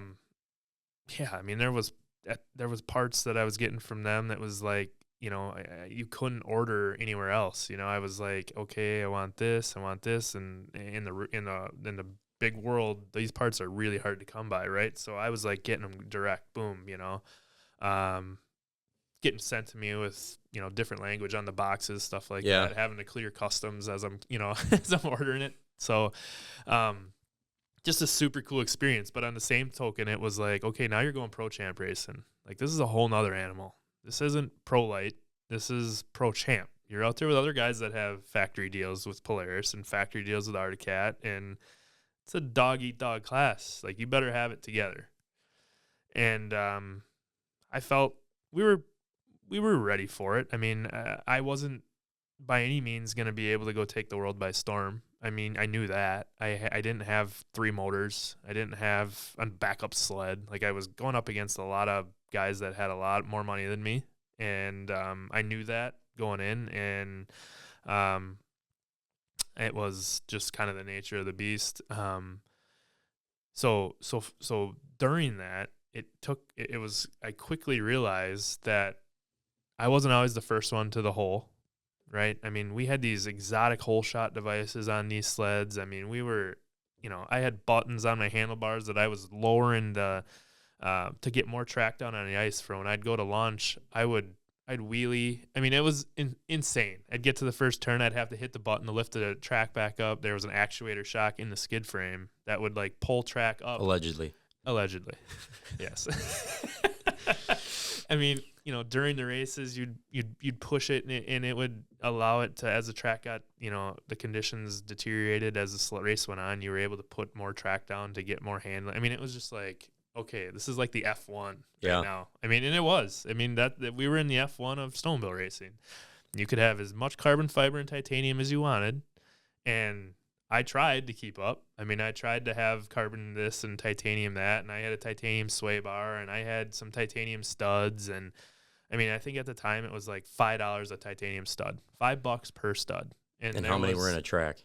I mean, at any given, obviously different some you setups. Could have 300 studs in a track. I mean, and how often did you lose them? Every race you'd come back in and they'd be gone.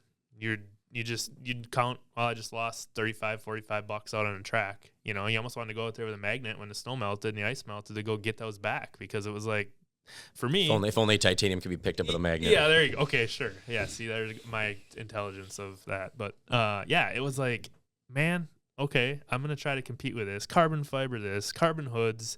Yeah, it looked awesome, but yeah, it's expensive, and you got to have it though, because you want to try to keep up with them.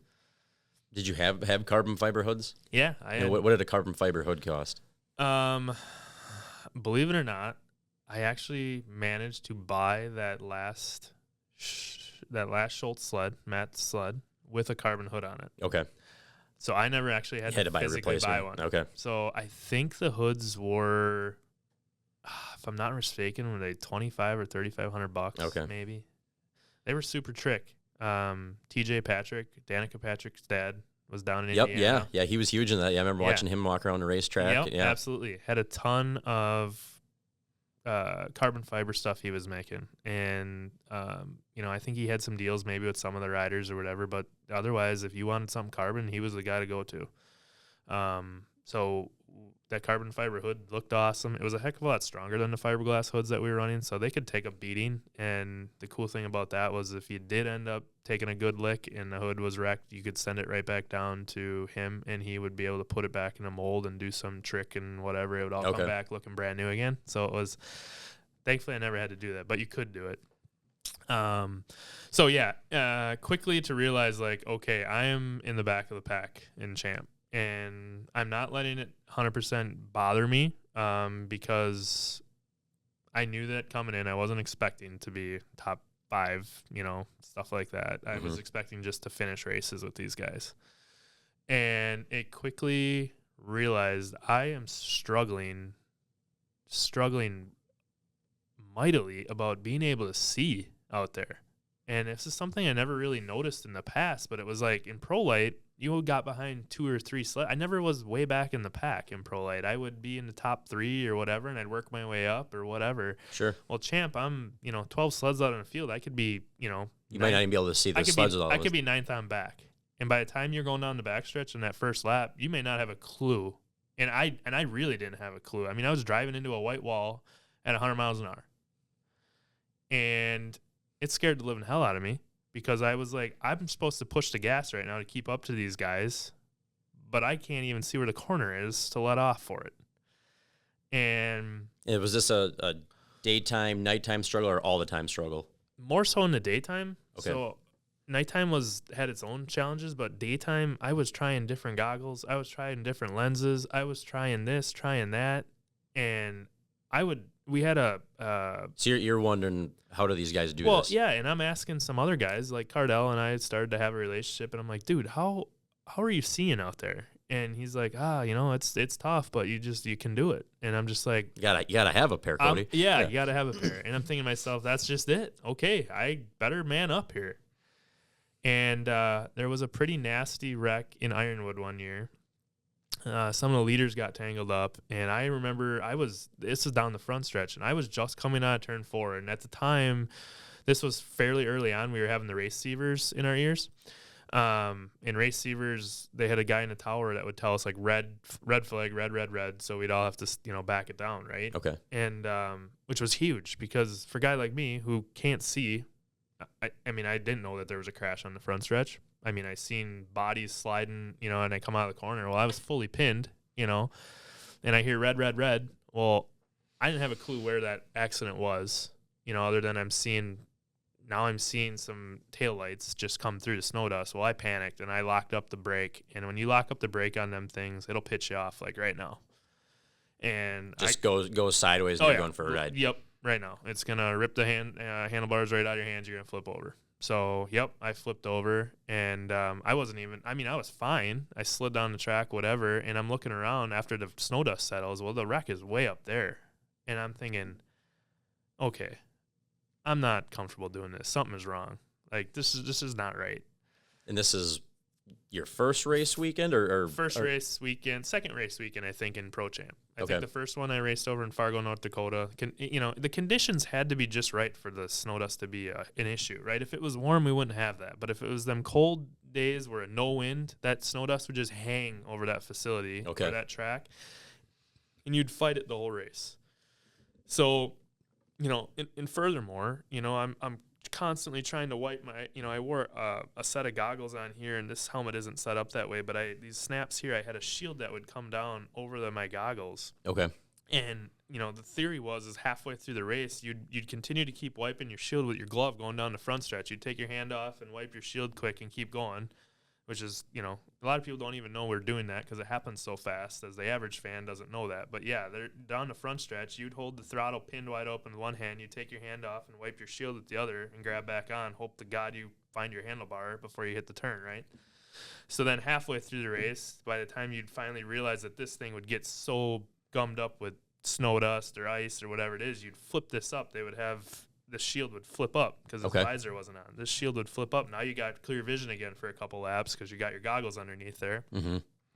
So then you wipe on those for a couple laps. I mean, and you're in the way in back of the pack, you may have, burned through both of these options in the first 3 laps. They were 12-lap finals, or, at Eagle River, even more than that, 20 laps or whatever it was.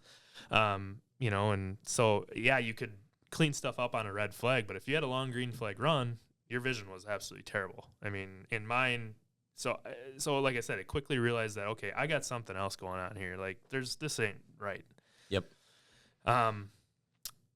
Outside of snowmobile racing, I started to realize, like, okay, when it rains that night and I'm driving, man, it's hard for me to see where the heck I'm going on a dark night. It's hard to see where the lines are on the road. On a freshly snowed on a road, it's hard for me to tell the difference between where the snowbanks are and where the actual road is.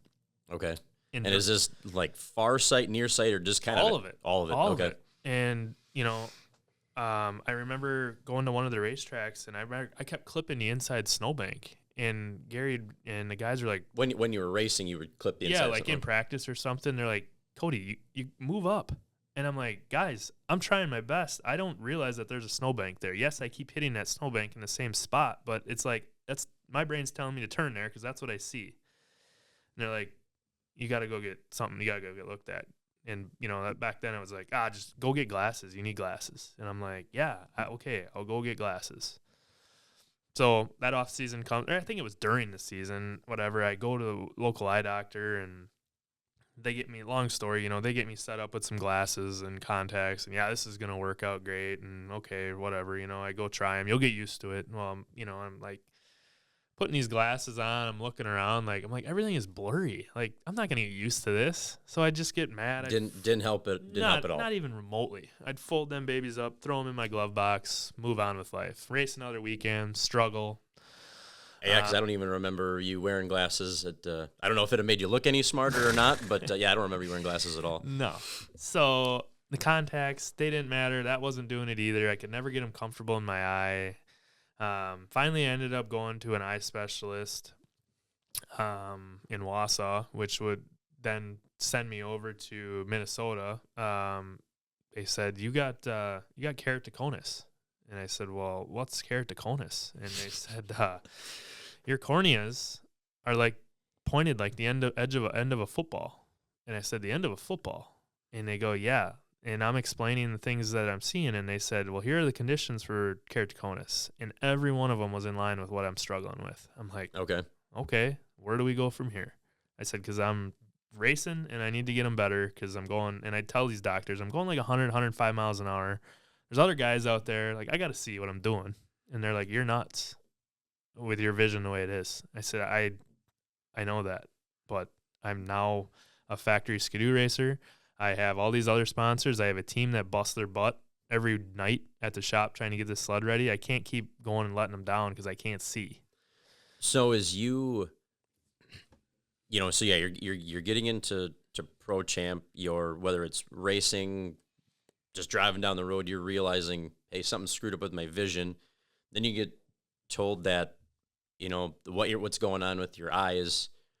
So now you're finding out that, hey, what I'm dealing with isn't what everyone else is dealing with. And now you have this. I mean, are you worried like, hey, do I got to pull the pin on this? Or It wasn't right away that kind of came to my mind because I was like, okay, we can get this fixed. Like, I'll go over to Minnesota here. They got this procedure that'll stabilize the keratoconus, and hopefully I'll find a eye doctor that'll be able to give me something, a different prescription, different style of contact, whatever. I'll be good to go. So I end up getting have this procedure done, which stabilized the keratoconus.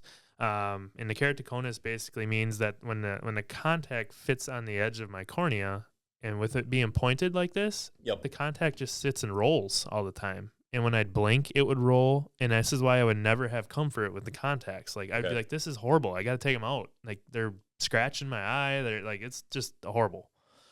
So again, get discouraged, whatever, put them in a glove box, not wear them, throw them away, whatever. I'm just done with it. And I ended up taking this one pair of contacts. I just like, okay, I'm going to try to race with these ones. And I had my goggles. I had some air leaking through one time, and it would just freak me out. Like, I was like, okay, I can't do this with contacts. This ain't good. The glasses are no good anymore. Okay. Now what? What do I do? So it kind of came to the realization, like, I'm going to finish out this season and I'm going to have to make a choice. Like, am I going to do this anymore or not? Eagle River comes around. I end up having a pretty nasty wreck. I mean, it totaled my sled completely. I mean, disintegrated it, ended up hitting it wasn't my fault. It was going down the straightaway. It was a racing incident. Another rider kind of got up into me, pushed me up a little bit too high. I ended up catching the fence on the outside. It caught my ski, ripped the handlebars out of my hands. I went flying over the top of the sled. Sled went up into the catch fence like a NASCAR at Talladega and just destroyed it. I mean, there was parts laying everywhere. So what race numbers is this for you in Pro Champ? So this is probably number 3, maybe number 3. Okay, or so 4. this happened real early on. So like this was during like the Sweet 16 night of the show. Like I wasn't even to the point of qualifying for my first WC yet. I mean, Okay. I had Saturday would have been the heats to qualify for the Sunday show. So I was going through Friday, the Sweet 16, Mm-hmm. I believe it was. And or maybe I'm wrong with that. Maybe this was during a heat. I think it was during a heat for me to qualify for Sunday's show, right? Okay. So you had to run a bunch of heats on Saturday, end up with this incident, completely disintegrated my sled. Like, we're back at the trailer crying our eyes out. All this hard work we put into this thing, and this trailer, this sled's sitting on the stand, just a mangled mess. And I'm like, well, we're done. Because you I got had the one one sled. sled. I got one sled. I mean, this ain't Because you'd race against guys that would have how many? 2, 3. 2, 3. Some would have, 4. I mean, it's, like I said, money wasn't an object to some of them teams. If they didn't like the way that engine sounded, they'd rip it out and put a different one in, And at $10,000 at that time, $10,000 a motor to get done. I mean, you being a super late guy, you know what it's like. But, Yep. I mean, we're talking snowmobile motor here. I mean, yeah, it was pretty common to watch a snowmobile motor meltdown. Grenade in daily. Race, yeah. Grenade. I mean, yeah, some guys would melt 3, 4, 5 of them down, just they'd be off on their jetting or something else would be going on, and they'd be, and for me, if that was me, well, now Season's done pretty I'm quick. packing up and going home, and I'm probably done racing because I'm not going to be able to send my motor out and have it redone. So we'd always jet kind of conservatively, in which we had to. I mean, that kind of was a downfall for us, is I couldn't jet aggressively as some of the other guys because I just didn't have the parts to fall back on. Yep. So anyway, the sled's disintegrated. We're back at the hotel now, kind of drinking our sorrows away. I'm crying my eyes out because it's like everything I've put my time and my money and everything into this thing just got ripped out of my hands in seconds of this race. And had guys reaching out to me like, hey, we got a spare sled at home, whatever. We can bring it, or we can bring it to the next race or whatever. And I'm just like, I don't know. I think I'm not going to do that route. Yeah, that's always I've been in those situations where people have offered things up, and it's, no, I don't need to wreck yours too. Really appreciate it. Like, super, super grateful that I'm respected enough with the champ guys this early on in my career that they're reaching out to me like, hey, we got another sled for you, whatever. And that was great. I'm glad I didn't go down that road, but it was really nice to know that I had that respect. So that season, we don't race anymore. The following season comes through the off season. We had ended up partying with Gary. And it was a mutual kind of deal. It was just Gary was getting burnt out of it, and I was struggling to balance my race life versus my wife. And it got pretty rough there for a while. It was tough. We'd work on that sled every night, and I would come home 10 o'clock or later every night, tell Britt I'm going to be home at 10, and we get going on something, working on something, and next thing you know, I don't roll in the door till 11 o'clock. I wake her up. She's got to go to work or school or whatever at the time the next morning. And, it was tough. It was, kind of along the lines of either pick Britt or pick snowmobile racing or try to make them both happy, which I tried to do for the longest time.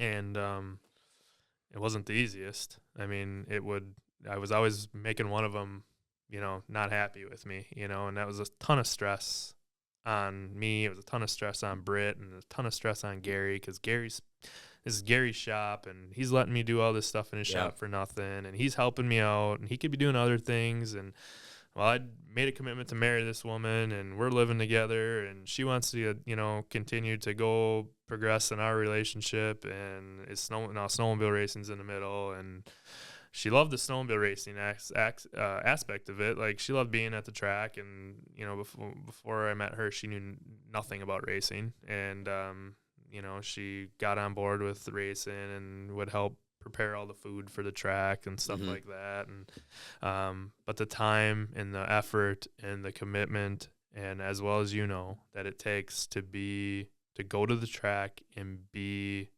competitive and to have your shit together is very tiring. It's very wearing on people around you that don't quite get it. And it's hard to explain that to them. Yep. Until you physically go to the track. You know, it always crossed my mind, like, damn it, maybe I should just go to the track and not be prepared once and just fall on our face. And then maybe we'll all realize that this is what it takes, you know. But it's like, I'm not doing that. I can't do that. I can't bring myself to do that. So we end up Gary parts ways. He's going to, and it's good. I'm totally good. I don't have a sled at the time. I'm still working on my eye issues. Not find any solutions with that. I come to the conclusion, like, I don't want to go out on a crash that totals my sled and never race again. Yeah. I said, I want to go out on my own terms, and I'll do it. I don't know how I'm going to do it, but I'm going to do it. I'm going to call Wall Brothers, was our chassis builder at the time. I said, I'm calling Dave Wall, and I'm having him build me a sled. I said, I got a lot of the parts I can salvage off the junk one. I said, and basically I just need the rolling chassis. I can bolt everything else on it, and with buying some new stuff here, stuff there, and we can go race again. Sure. So I'm not looking to do the full tour again. I just want to go do select events, and I want to do them on my terms. Yep. A lot of people thought you're nuts, you know, without Gary, and I thought I was kind of nuts at the time too. Like, it was like, this is going to be a big change for us. I mean, Gary was kind of our rock to, we went to him with everything questions wise, and we had all of his, you know, his shop and all that stuff, and now we don't have that. So this trailer sitting on the side of my house again at my duplex. We're working on the sled in the trailer as it sits on the side of the, you know, house. And I get ready to go run Eagle River. And it just went crazy. This is how crazy it was with my commitment to racing back then. But I had just got back from Punta Cana. We had just gone on a cruise. We decided to go on a cruise like a week before Eagle River. Why? I don't know. It was a great cruise. Good time. Not a cruise, all inclusive, sorry. But we had went there, and meanwhile, like Rocky's back in the picture. Rocky had helped me, obviously, through the kitty cat years, through limited 500 days, and then he kind of dove off a little bit during the pro light days. Well, now he's, you know, back on helping me with this champ sled, because Rocky knew good clutching. He knew how to clutch. He knew how to, he loved tinkering with that stuff. And so he was there working on the sled, getting it ready. My dad was spending time working on the sled, getting it ready. So when I came back, this thing was ready to go. We hook up the trailer. I think I had like 2 days to prepare, hook the trailer up, go up to Eagle River and run. Okay. So, you know, obviously had an all-inclusive all week, probably ate too much, all overweight, not working out, stuff like that. Get to Eagle River, and I'm like, well, you know, here I am. We're going to see what we got. So Eagle River was the first one for you? Yeah, first one, that second year champ. Okay. Yep. And new sled. We're taking it to Eagle River. Yeah, never made a lap on it. Yeah, there's another thing. Never had time to test it. Never had time to do anything other than just make one lap at Eagle River at full speed during practice, I think it was. So that was great. What a place to test your sled at. But it went okay. Qualified really well that night. We'd brought some really trick stuff that we didn't try with Gary, or we didn't know about it back then. It wasn't necessarily trick stuff, but it was like we were running the same taillights that like the World Endurance Championship cars and F1 cars would run on their cars during rain races. Mm-hmm.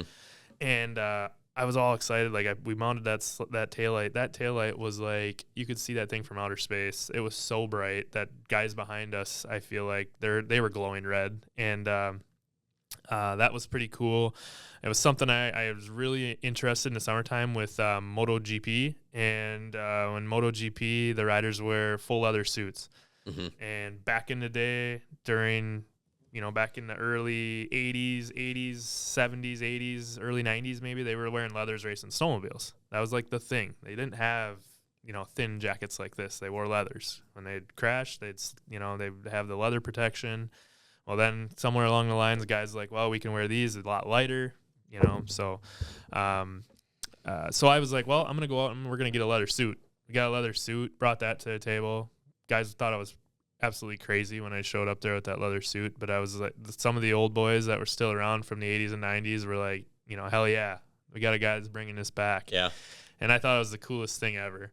There was a little bit of tinkering. I still probably wish I would have done to it to make it even better yet. But like it was, it was still pretty stiff out of the box. Like you really got to break those suits in because they're, made out of cow hide or kangaroo leather, things like that. I mean, it's, so I had it custom done. I made my own color scheme for it. I had my own patches, my sponsors all. I called FXR like, hey, this is what I'm doing. Are you okay with it? Because I'm not going to be wearing this anymore. They're like, yep, absolutely. We're good with that as long as our logo's on there like it is. So, show up to Eagle with that on. Guys were really looking at me or whatever. And it went okay. Friday or Thursday, I think it was maybe. Friday, we qualified. Saturday, Thursday I qualified. Friday we were in heats for Sweet 16, and I caught an edge going in turn 3, and I hit the wall, and I hit hard. And didn't necessarily hurt myself, knocked the wind out of myself a little bit. Sled kind of bounced off the hay bales, didn't flip or nothing. I mean, I was like, wow, what a wake-up call. I hadn't hit the wall that hard probably ever. How'd the new suit work? The suit worked good. Had a couple scuffs on it, which kind of ticked me off, but it was all right. I think I ended up, taking a ride back to the ambulance or whatever, and Dad came into the ambulance, and he was all concerned about the suit right away. Like, how'd the suit, is the suit all right? And I'm like, yeah, it's fine, Dad. Like, man, that was a hard hit. And the suit did its job, and got sled back together, going out there Saturday to end up qualifying for the championship race. And I go and pull a hole shot, and I was lined up, next to some of the good guys that, the guys, that have been really good in that class for a long time. I pull a hole shot, and going into turn 1, I'm towards the bottom of the starting line, so I pull. And this is in a heat. Yes, heat race to get to qualify for the World Championship Derby on Sunday. So going in, and a Heim joint.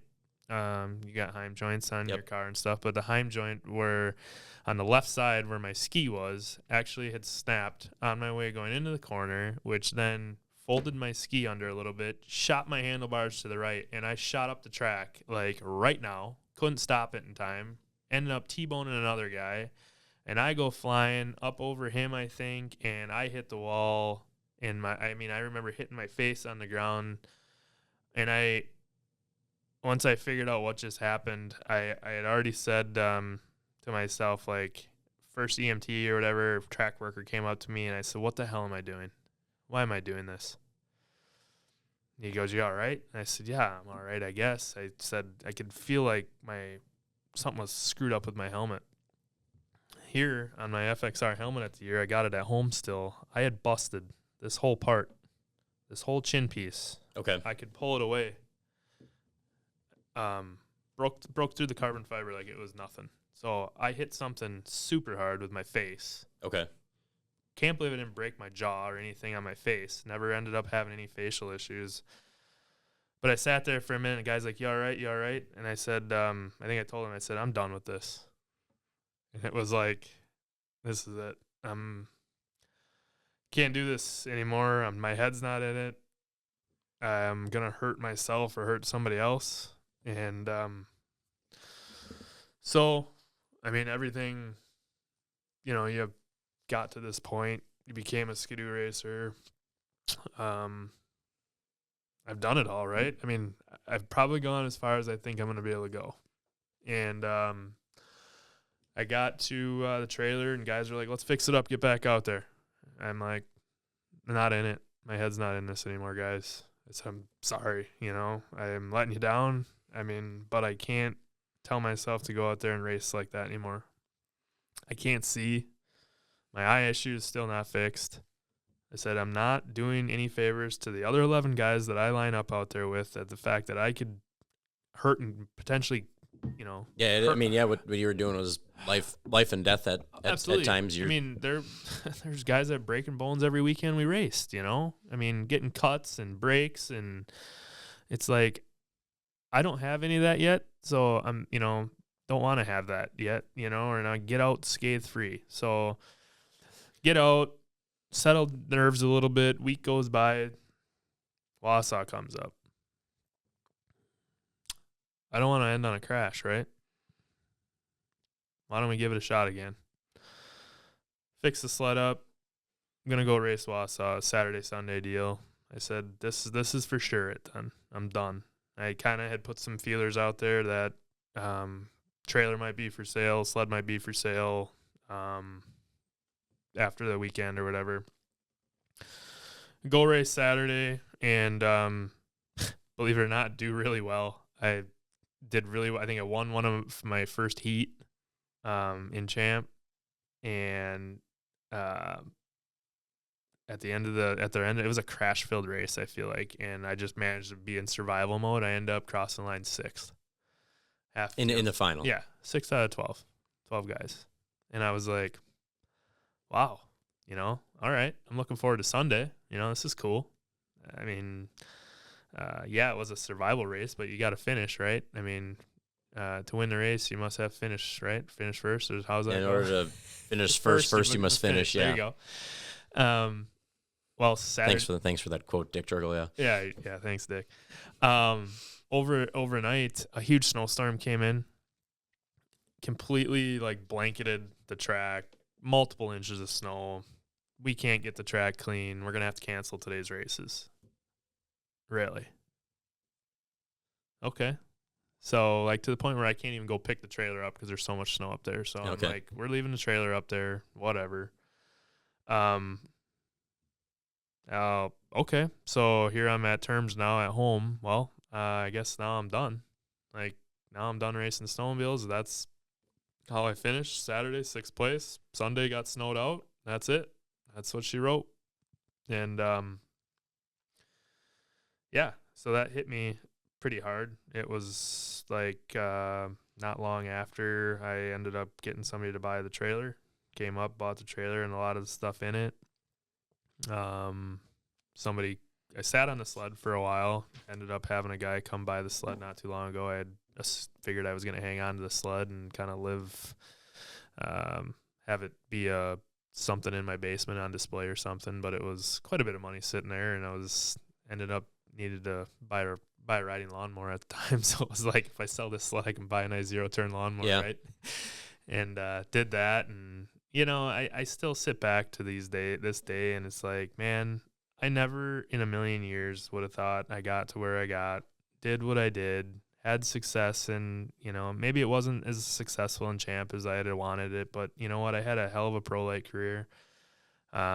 I walked away, like I said earlier, I walk away with 0 broken bones from snowmobile racing. Mm-hmm. I had some good bruises. I had some good cuts. I walked away with that, but I can still walk to this day. I'm not wheelchair ridden or anything else. Some of these racers can't walk away from it. And I made to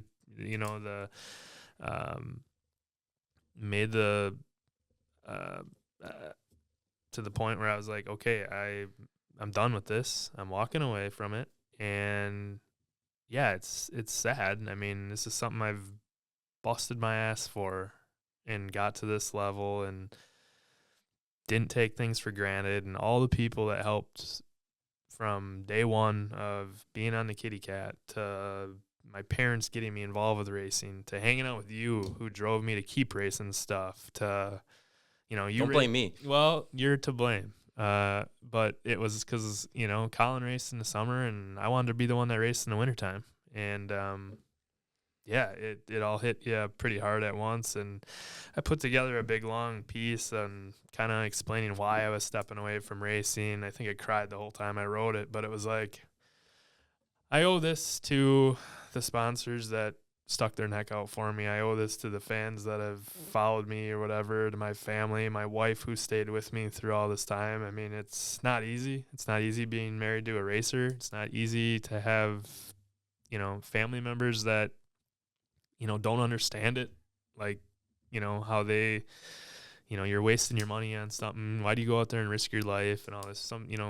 As you well know, it takes a certain breed to understand that type of commitment and why we do what we do.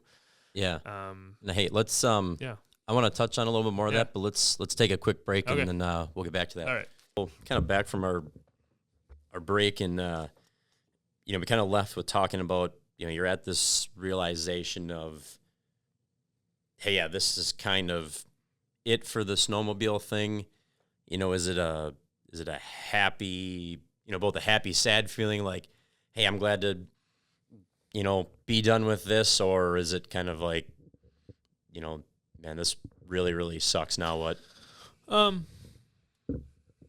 It's happy, sad. I was at the realization that, like I told you, I'm at the point where I think I'm as high as I'm going to get, and with the money that I have and the, you know, access to different technology and motors and stuff that I can get my hands on, this is probably where I'm going to be, and I can walk away right now with not killing myself. My family was 100% on board for being done snowmobile racing. Believe it or not, my grandpa and grandma Knutson were the hardest people to convince that I was done racing. And they just didn't believe you, or they didn't believe me, and they didn't know what they were going to do in the wintertime. And, oh, come on, Cody, think about it a little harder. Really? Like, oh, yeah. And I'm like, wait a minute. You people should be the ones telling me, stop that. No, they're worried about, like, because they don't go to Florida in the wintertime. They Grandpa and Grandma Knutson came to every snowmobile race with us, so you know that. I mean, that was what they did in the wintertime. Froze their butts off, traveled all over, come watch snowmobile racing. And, I said, it's Grandma, I just don't have my head in it anymore. I'm done with this. Like, it's time. I've done this for a long time. I need to kind of, I guess, grow up, you could say, and start spending my money on something else. I mean, if I'm going to have a family and I'm going to build a house and things like that, it's like it's time that I start putting my eggs all in that basket, you know? But yeah, it was tough. Like I said, I put together this letter and I explained like I didn't want anybody to be like, well, he's quitting because he wasn't any good at champ, or he's quitting because he was in the running, mid to back of the pack. I didn't want that. I wanted to give reasons why I was quitting and give valid, points to the things that I, had stated. And I think your eyesight was that valid reason. That was a huge one, right? A lot of people that read that didn't even have a clue that was something I had battled, and that was like, yeah, I've been battling that this whole time. I'm not going to blatantly go out there and tell the people I'm racing against I can't see. I'm going to keep that under wraps, and we're going to keep that inside the trailer, and nobody's going to know about that. And and I mean, I guess, and you're kind of, and your testament too, but for a while you didn't even realize how bad it really was. Yeah, I had no idea. I mean, like I said, raced up till I got in. It took me to get to champ to realize that something's wrong here, and that was because I was buried deep in the pack. I mean, if I would have ran up front in champ, there's a chance that I probably maybe never would have realized that something was bad. Because I didn't know what good vision was versus bad vision. And you didn't think about running up front to make that better.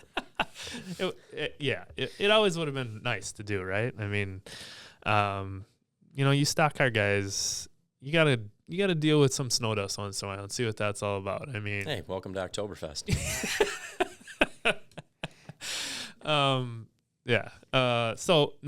Wrote this letter, walked away from it. Had a lot of people reach out to me in respect that, like, hey, man, we respect the hell out of what your decision was from walking away. And it was tough. I just wanted to make sure during that time that I expressed my gratitude to, like I said, everyone that had helped me, from the people that first bought my first dirt bike, to introduce me to racing, to taking me to Golden Sands, to taking me to Road America, to racing dirt bikes, racing snowmobiles, kitty cats, and vintage sleds, and all the opportunities that I've had to get to where I was at. I wanted to express gratitude to every one of those people. Like I said, all the sponsors that, it wasn't ideal for them to spend some money on me, and it probably, maybe was even writing their money out of their own checkbook and just having me use their logo that they work, the company they work for, mm-hmm. because, their company maybe didn't, have sponsorship capabilities with people or whatever it may be, So there's a lot of people that, wrote money out of their own checkbooks and just wanted to see that I did well and had what it took, had what I needed to do well, and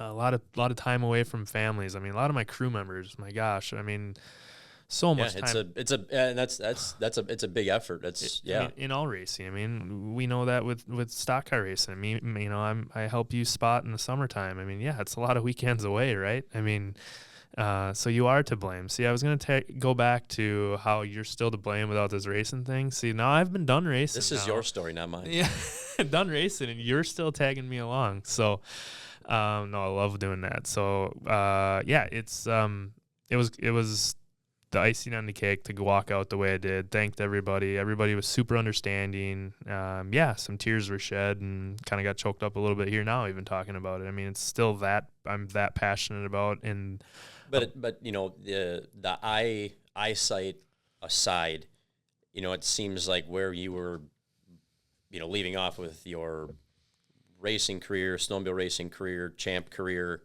that you were very realistic about, hey, this is what I had. I understand that, you know, I'm not rolling in here with a semi trailer and you know essentially a, you know, quote unquote an endless pocketbook. Like, you know, I can only do so much, and I know it may never make me a world champion, and I'm okay with that. Exactly. Spot on. I mean, you know, going way back to when I told you that, like, my biggest thing was, like, looking good at the track. I knew I could do that. I had the fully wrapped trailer. I mean, I was one of the ones that had a bigger 48-foot gooseneck. I mean, that was a big deal. Had a huge trailer, had it all fully wrapped, had my face on the side of it, had all my sponsors down the side. We had team coats. We had, you know, I mean, people would even joke about us having team socks and team underwear, which probably wasn't ideal we probably did do that along the lines. I you know, and it was there's just so much stuff that was the kind of stuff that I could control, and that was the stuff that I put a lot of heart and time into, like race recaps and like making sure all year long I'd stay engaged with my sponsors. Like, yeah, just for something that comes to the top of my mind, I went on a cruise once. I bought, you know, FXR sunglasses, FXR hat, FXR shirt, FXR swimming shorts, and I would take a picture of that on the Carnival cruise ship, and I would post that on our race page, and like FXR ate that up. That's what they want, you know? Yeah, and I think that you know, that's something that I think, you know, people in all forms of racing should recognize more of that stuff that you don't always really see. And, you know, and going back to like when I said that Lee followed us around and, you know, would follow us, and we'd talk about everything and do the stuff that doesn't necessarily get caught on camera. And like, I want you to shoot all this stuff, because when I want to send stuff to the sponsors, I want these people to see how real we are, what kind of people we are off the track. Yeah. Everybody can go to YouTube and watch a race video about something, but when people see the whole life story, at least in my mind, that's what sucks me in, and that's what I want to be a part of, something like that, because I know these people off the track. I know what kind of people they are, how they're going to promote our brand. So I still find myself very passionate when it comes to doing that type of work, and even to my, you know, to my current job, I do that with different things that I got going on with that. But do you still follow ice oval racing at all? No, not so much. I mean, I still have all the stuff on Facebook of, you know, I follow some different riders and stuff that teams and stuff. And I went to a couple races after I got done racing, and I, honest to God, stood up in the grandstands when they went by, and I had that same feeling I did when I first went to a race on a limited 500 and watched the champ final. No. Why? And I sat to myself, why the hell did I ever do that? That is ridiculous. And so that was like the solidifier, like, yep, I made the right decision. That's not for me anymore. I can't tell myself to do that. And so fast forward, you know, my wife and I were blessed to have 2 children. We built a beautiful house. And it's now time that I get back into trying to figure out my eye problem, right? Mm-hmm. So I'm sitting, I don't know what day or, you know, what it was, but it was part of the time of the year where I was just sitting there, and I said, you know what? I'm going to go down to UW Health, and I'm going to find a keratoconus doctor down there, and I'm going to go down there, and I'm going to have him give me a second opinion, because I'm not getting anywhere with where I'm at. Something is going on. There has to be something else that they can do. My grandma had cornea transplants because she had different cornea conditions. My mom had cornea transplants because she had conditions, and it was like, definitely a hereditary absolutely eye condition. Okay. Yeah. So it was like, okay, now I'm gonna have to do something. You know, it's like, and thinking even further, like, okay, are my kids gonna have this problem now too? And so you want to find a solution? I want to find a solution, you know, in case they have this. Yeah, 100%. I want to be able to put a stop to this ASAP for their sake, because I don't want them to have to go through what I went through, Go down to UW Health. I, honest to God, it took that guy 3 seconds. He walked in. He says, "You got Fuchs dystrophy." I said, "Fuchs dystrophy? What the hell kind of a name is that? You shot me with keratoconus the last time I was around one of you guys, and now you're telling me Fuchs dystrophy. What is that?" And he goes, when you look out into during the day or whatever, and you look out into the horizon, does it look like everything's on fire, like big smoke? I said, yeah, it does. Really? So when you, is that nighttime? You would look out on the horizon. I'd look out into the horizon, and I would be like, man, it looks super smoky over there.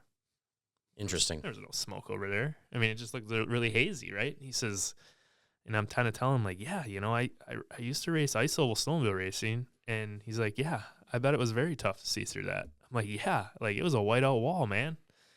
And he goes, "I'll tell you what, you need a partial cornea transplant." And I said, "Okay, what does that all entail?" He says, "Well," I said, "my mom and my grandma have had full transplants." He says, "You don't need a full one yet." I said, you can do a partial one, and I'm so confident that that's what it is. I'll schedule to do surgery right now. And I was like, wow, for the first time in all these years of me trying to figure this out, this sounds legit.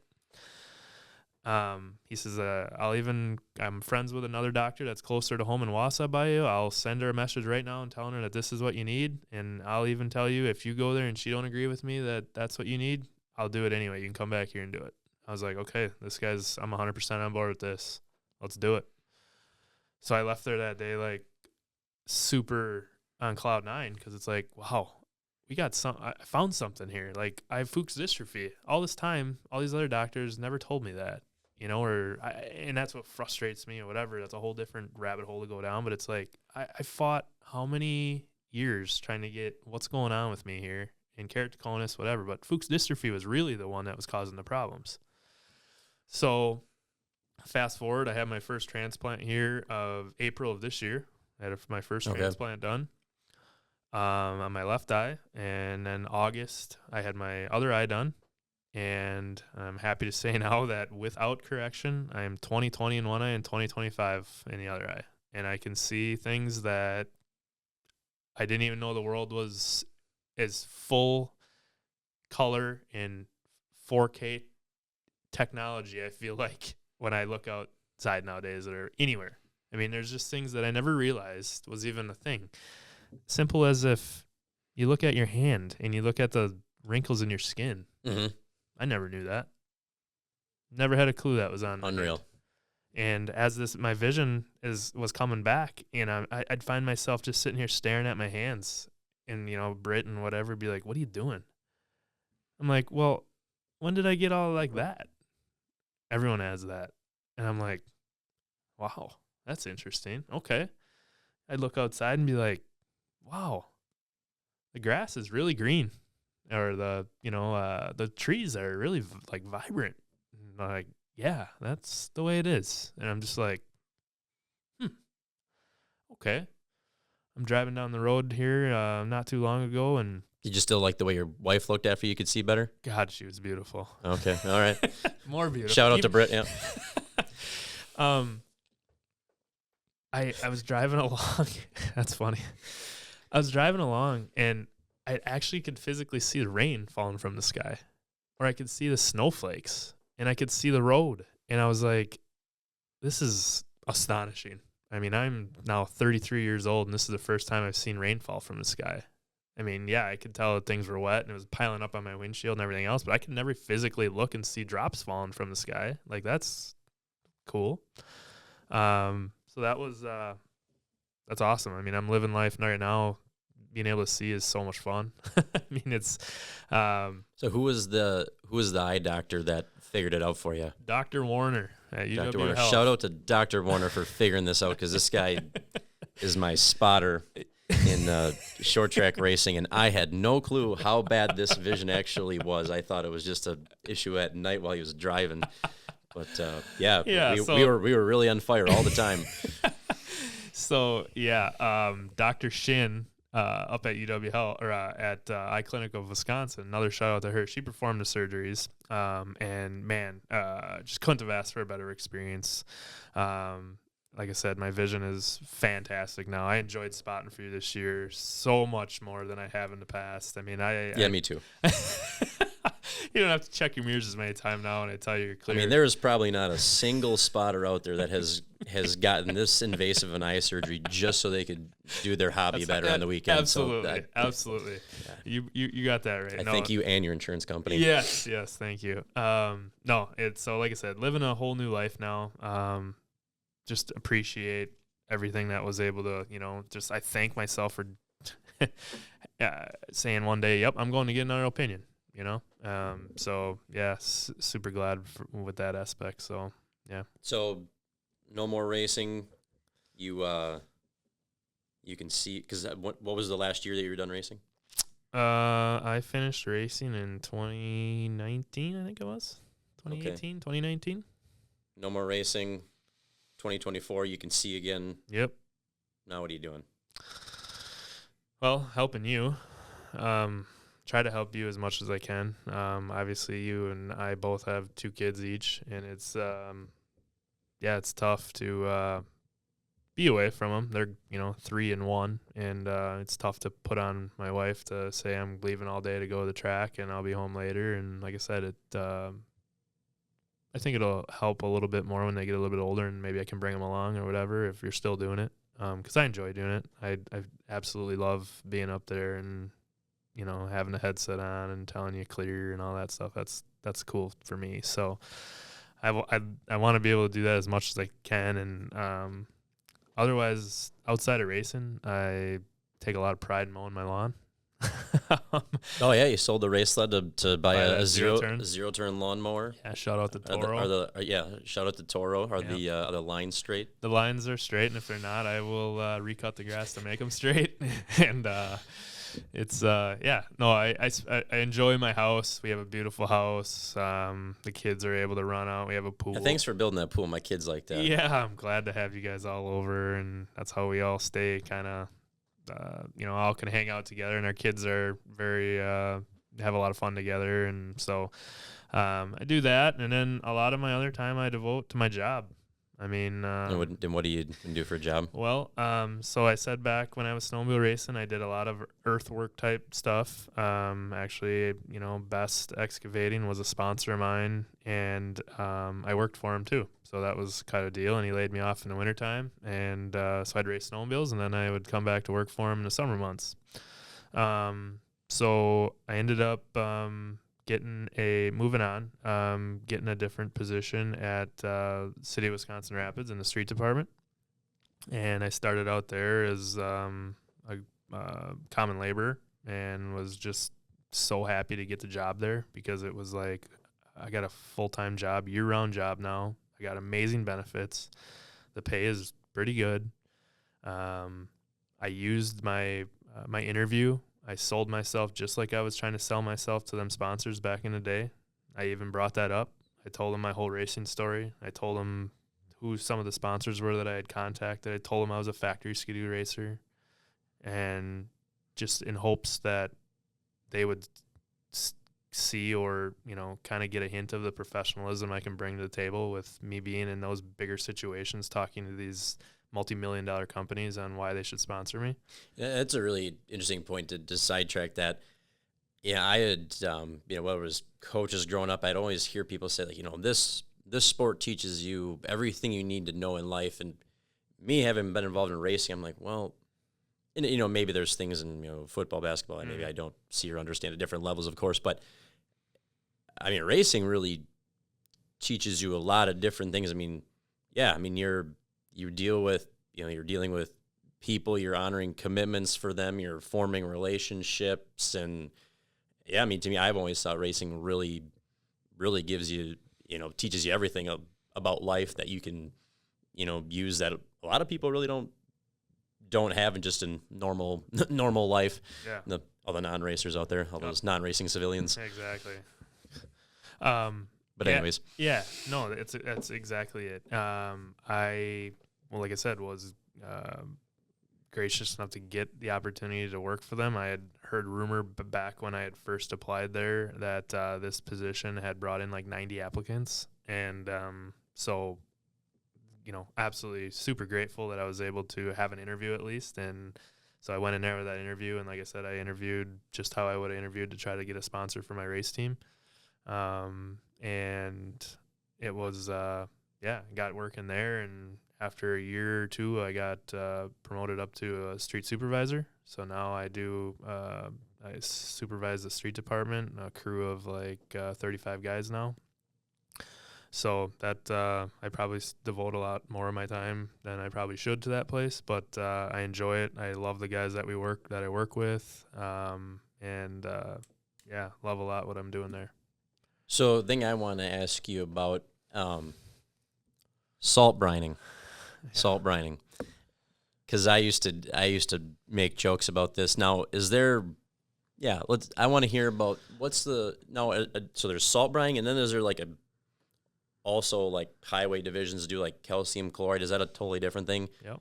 So salt brining is different. It all kind of ties into one. Okay. So let's talk about salt brining and why and when you do it. So when I got hired at the street department, I plowed snow and I'd salted a parking lot. I know that much of it. When I got hired by the street department, taking care of all the streets in a whole entire city is like a whole new animal. I mean, and then I get promoted to supervisor, and it's like, okay, I better learn this stuff ASAP.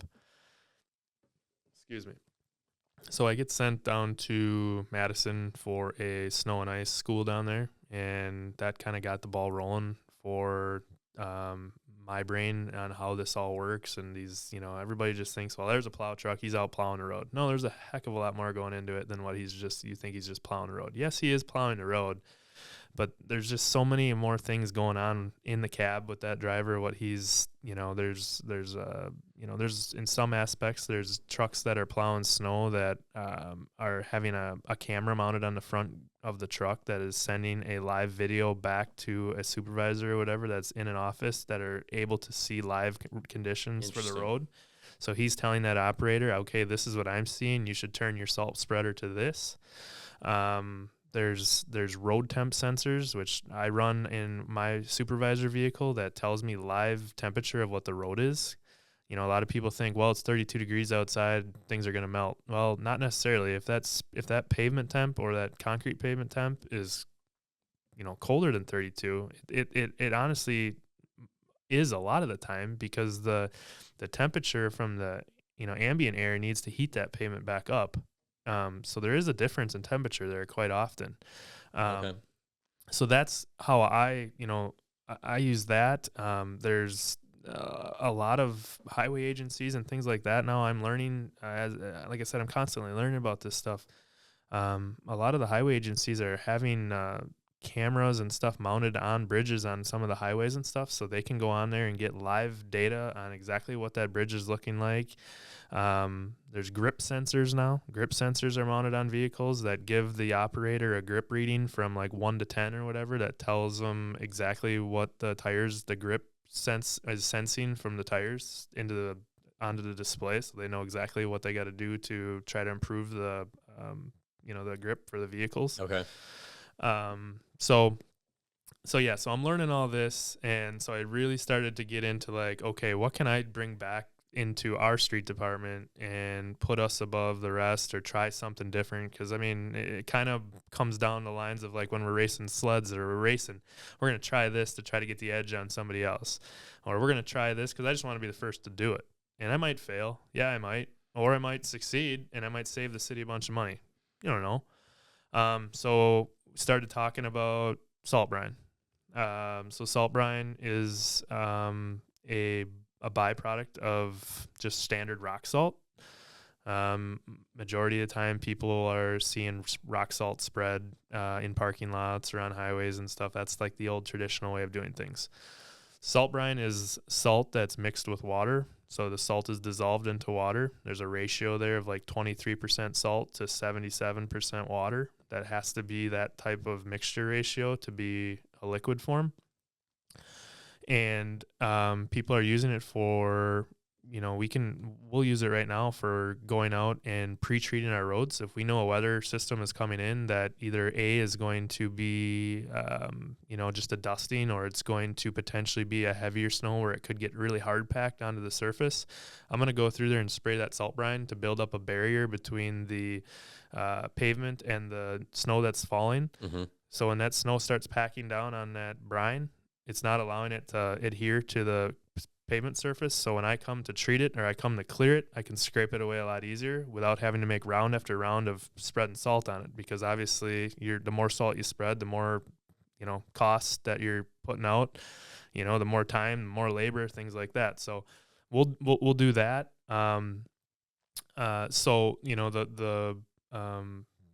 I know people always say, they're spraying that salt brine to ruin my vehicle. Well, if people really knew what that salt brine was like, that's only 23% salt versus 77% water.